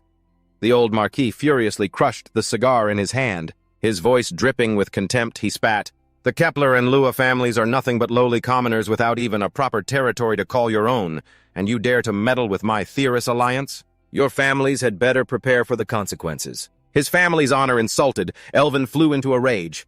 "A demon's lackey like you dares to mention our families?" The old Marquis's eyes widened in surprise. "So you truly know everything?" Elvin immediately drew his sword, shouting, "I will kill you and destroy every last demon remnant hiding within the Empire." Old man Gus no longer bothered to hide his power either. He surged toward Elvin. "I see. So, your goal is to interfere with our grand plan?" The dark energy emanating from him was stronger than anticipated, putting Elvin at a disadvantage. "We have to be on high alert," Elvin thought. The old man said confidently, "I don't know what you think you can do with just 5 of you, but so much the better." Elvin was confused. 5? There are only 4 of us." He immediately spun around to see Judean, who had appeared right behind them and didn't forget to greet them. "Hey there, seniors. Looks like I arrived at the perfect time, huh?" He also didn't forget to pointedly remind Elvin, "Of course I didn't come all this way just because you seniors ditched me for 3 whole days." Judean then immediately shared what he knew about the Marquis, Marquis Gus Belstart. In the chronicles of the Seven-Colored World, before the Second Great War between gods and demons, he was one of the loyalists who sided with the demon race during the Empire's division. He made a glorious name for himself by assassinating the Empire's guardian deities, Marquis Caius von Delfione and Duke Vincent Delfione, cementing his place in history. History. To think I'd be facing him this soon. "We're meeting earlier than I thought. I can see an overview of the old man's abilities. Name, Gus von Belstart. Race, human. Age, 53. Title, Leader of the Race Alliance. High-ranking subordinate of Demon King S models, a servant of Nightmare. Strength, 130 plus or minus 15. Agility, 101 to 221. Durability, 181 to 32. Mana, 45 plus or minus 60. Total power, 6. Combat power, 4070. Special trait, temporarily immortal due to a servant's pact. Rudian was quite surprised. By the way, even though he's a high-ranking subordinate, his stats are lousier than Alex Huma's, who I fought back in Barren Village. What's going on here? Elvin pointed his sword at Rudian. How were you able to follow us? He demanded. Then his tone changed immediately. Wait, no. Who are you? Elvin thought to himself. I don't know how he got here, but I don't have time to worry about this. He looked at Rudian warily. Are you an ally or an enemy? Rudian immediately replied, An ally. Right now, one of my goals is the same as yours. Elvin wondered, One of your goals? Rudian pointed to the marquee behind them and said, To take down that demon's minion. Elvin was shocked yet again. The information that Gus is a demon's minion, isn't that something our side gathered in secret? Rudian quickly made up a cover story. I belong to a secret organization whose goal is to protect world peace. Adora Acadia shot him a look as if trying to remind him of something. Master. Elvin looked completely lost. World peace? I've never heard of an organization called Adora. Rudian answered evasively. Well, it's not a very large organization. Then he immediately changed the subject by mentioning the Esper Empire. It's just like your Esper Empire. The two Kepler siblings were hit with one surprise after another. You even know about our organization? Seizing the opportunity, Rudian made a proposal. First of all, I want to make a deal with you two. You came here to defeat Marquis Gus Bellstart, right? And to do it so openly in the most populated area of the capital of all places. But even for you two, I don't think you can kill him right now. Elvin paid close attention to what he had just said. What did you say? Rudian continued. Demons. Especially the Demon King's minions. They can't be killed by ordinary physical attacks, no matter how strong your psychic abilities are. He suddenly turned to look at Maria, thinking, They even sent Maria Kepler, which means eliminating Gus this time is critical. But her condition isn't perfect yet. After a moment, Rudian finally got to the main point. Before we make an official deal, I have a proposal. I will help you two deal with Gus Bellstart. In return, will you form an alliance with me? He immediately turned to Maria. What do you think, Senior Maria? Maria broke into a nervous sweat. What the hell is this guy? He followed us all the way here, and I didn't even notice. And he's making the request to me, not my brother. How does he know I'm the real leader of the organization? Rudian kept urging her. So what do you think? Maria answered without a single bit of hesitation. I refuse. Maria laid out her reasoning. Did you really think we would accept a proposal from someone as suspicious as you? Let's not even talk about an alliance. The very fact that you tailed us means we have no reason to let you go. She then threatened Rudian, After we're done with him, you're next. Get ready. Rudian just sighed and shook his head. So it's come to this after all. He realized this situation was one of the events from the original story. Gus Bellstart is still alive at the start of the series. If a fight breaks out, many people in this theater will get caught in the crossfire. And they're smart enough to understand that. Feeling left out, Marcus Gus spoke up. Hey, are you done with your little drama? Rudian, however, was still thinking, I wonder what method they're planning to use to corner. Gus, the old Marquis isn't calm either. Go on, go as crazy as you want. I'm also curious what gives you the nerve to show your faces here. Every single word he uttered was filled with contempt for them. Now let's see how these little brats who walked right into the tiger's den plan to deal with this. Let's see who's really in trouble now. Without any more hesitation, he attacked. Now, let the festival begin. Maria immediately took an hourglass out of her pocket. She turned it over, and its power began to activate. The space instantly changed to a place filled with nothing but rocky mountains. The old Marquis realized it too. This is the effect of an artifact, a type of artifact that interferes with space. Not only that, but he also knew quite a bit about it. An extraordinary ancient artifact that even the masters of the 4 great magic towers would covet. It's truly like a string of pearls on an orc's neck. It wasn't surprising that he coveted it and intended to seize it. I'll be taking that. Old Gus created a deep, black orb of energy. Do you fools really think just changing the terrain gives you an advantage? How naive. Elvin and the 2 Lute siblings turned pale. Such mana. So there's no need to hide it anymore, is there? A large number of magic circles appeared, covering the sky. From within them emerged ferocious demonic beasts of all shapes and sizes. The group then learned another of the Marquise's identities, a demonic beast from the demon world. So he's a 1 million point imposter. The Marquis laughed maniacally. I have been reborn with power borrowed from them. Do you really think a bunch of brats like you can stand against me? Affected by the dark energy, his form changed to resemble a demon with colored skin and sharp teeth. Elvin, terrified, saw it with his own eyes. His appearance is changing? Rudian realized it wasn't just his appearance. His power had increased as well. That's right. High-ranking minions can temporarily transform into demons depending on the situation. He was also a bit concerned about the man's current power. I was wondering why he didn't seem different from Alex Huma, a mid-ranking minion. I completely forgot. The power overview panel had changed. Name, Gus von Bellstart. Species, human. Age, 53. Title, Leader of the Race Alliance. High-ranking minion of the Demon King S models. Nightmare's subordinate. Strength, 58. Agility, 50. Durability, 85. Mana, 352. Total combat power, 12,040. Trait, temporarily granted immortality through a minion's contract. Rudian was astonished. A combat power of 12,040? He's even stronger than the Samedran I fought in the dungeon. The Marquis aggressively declared, "I'll make you pay for messing up my nest. Because of your own greed, you should have just stopped at those petty squabbles over benefits in the alley." Elvin gritted his teeth, his face extremely tense. Is that even a demon's minion anymore? He's no demon noble. Maria warned, "Don't let your guard down. He's stronger than most demon nobles right now." The Marquis and his demonic beasts roared aggressively and charged forward. "Just obediently go to hell and reunite with your ancestors." Maria snapped her fingers. A magical barrier was erected. The demonic beasts that collided with the barrier were instantly destroyed. The old Marquis was stunned. How is this possible? I didn't sense any power from her. I was so sure that Brat's mana was only at a normal human's level. Maria's blue hair gradually turned golden blonde. She spoke, "You still haven't realized?" Even though he knew about her abilities beforehand, Rudian couldn't help but be surprised seeing it in person. Maria Kepler is an Esper who plays the role of a chapter's final boss. Even among the countless extremely powerful characters in the Fantasia of the Seven-Colored World, his eyes couldn't read Maria's abilities. The current user's ability cannot identify the target's information. Her current appearance reminded him of a line from the novel. This is how her fans described her: the Golden Empress of the psychic world.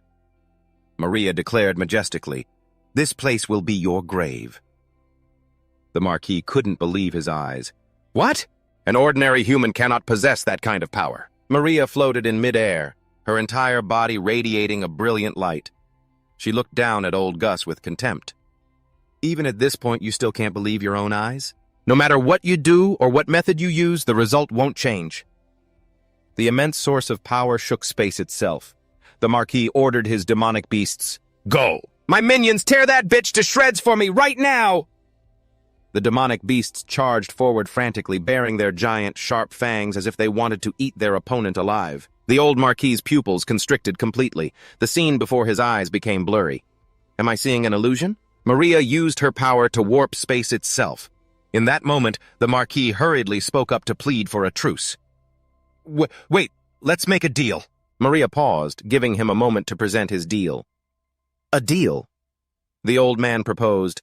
"I will give you all of my underworld interests. Right now I will speak to my master and arrange a non-aggression pact with you.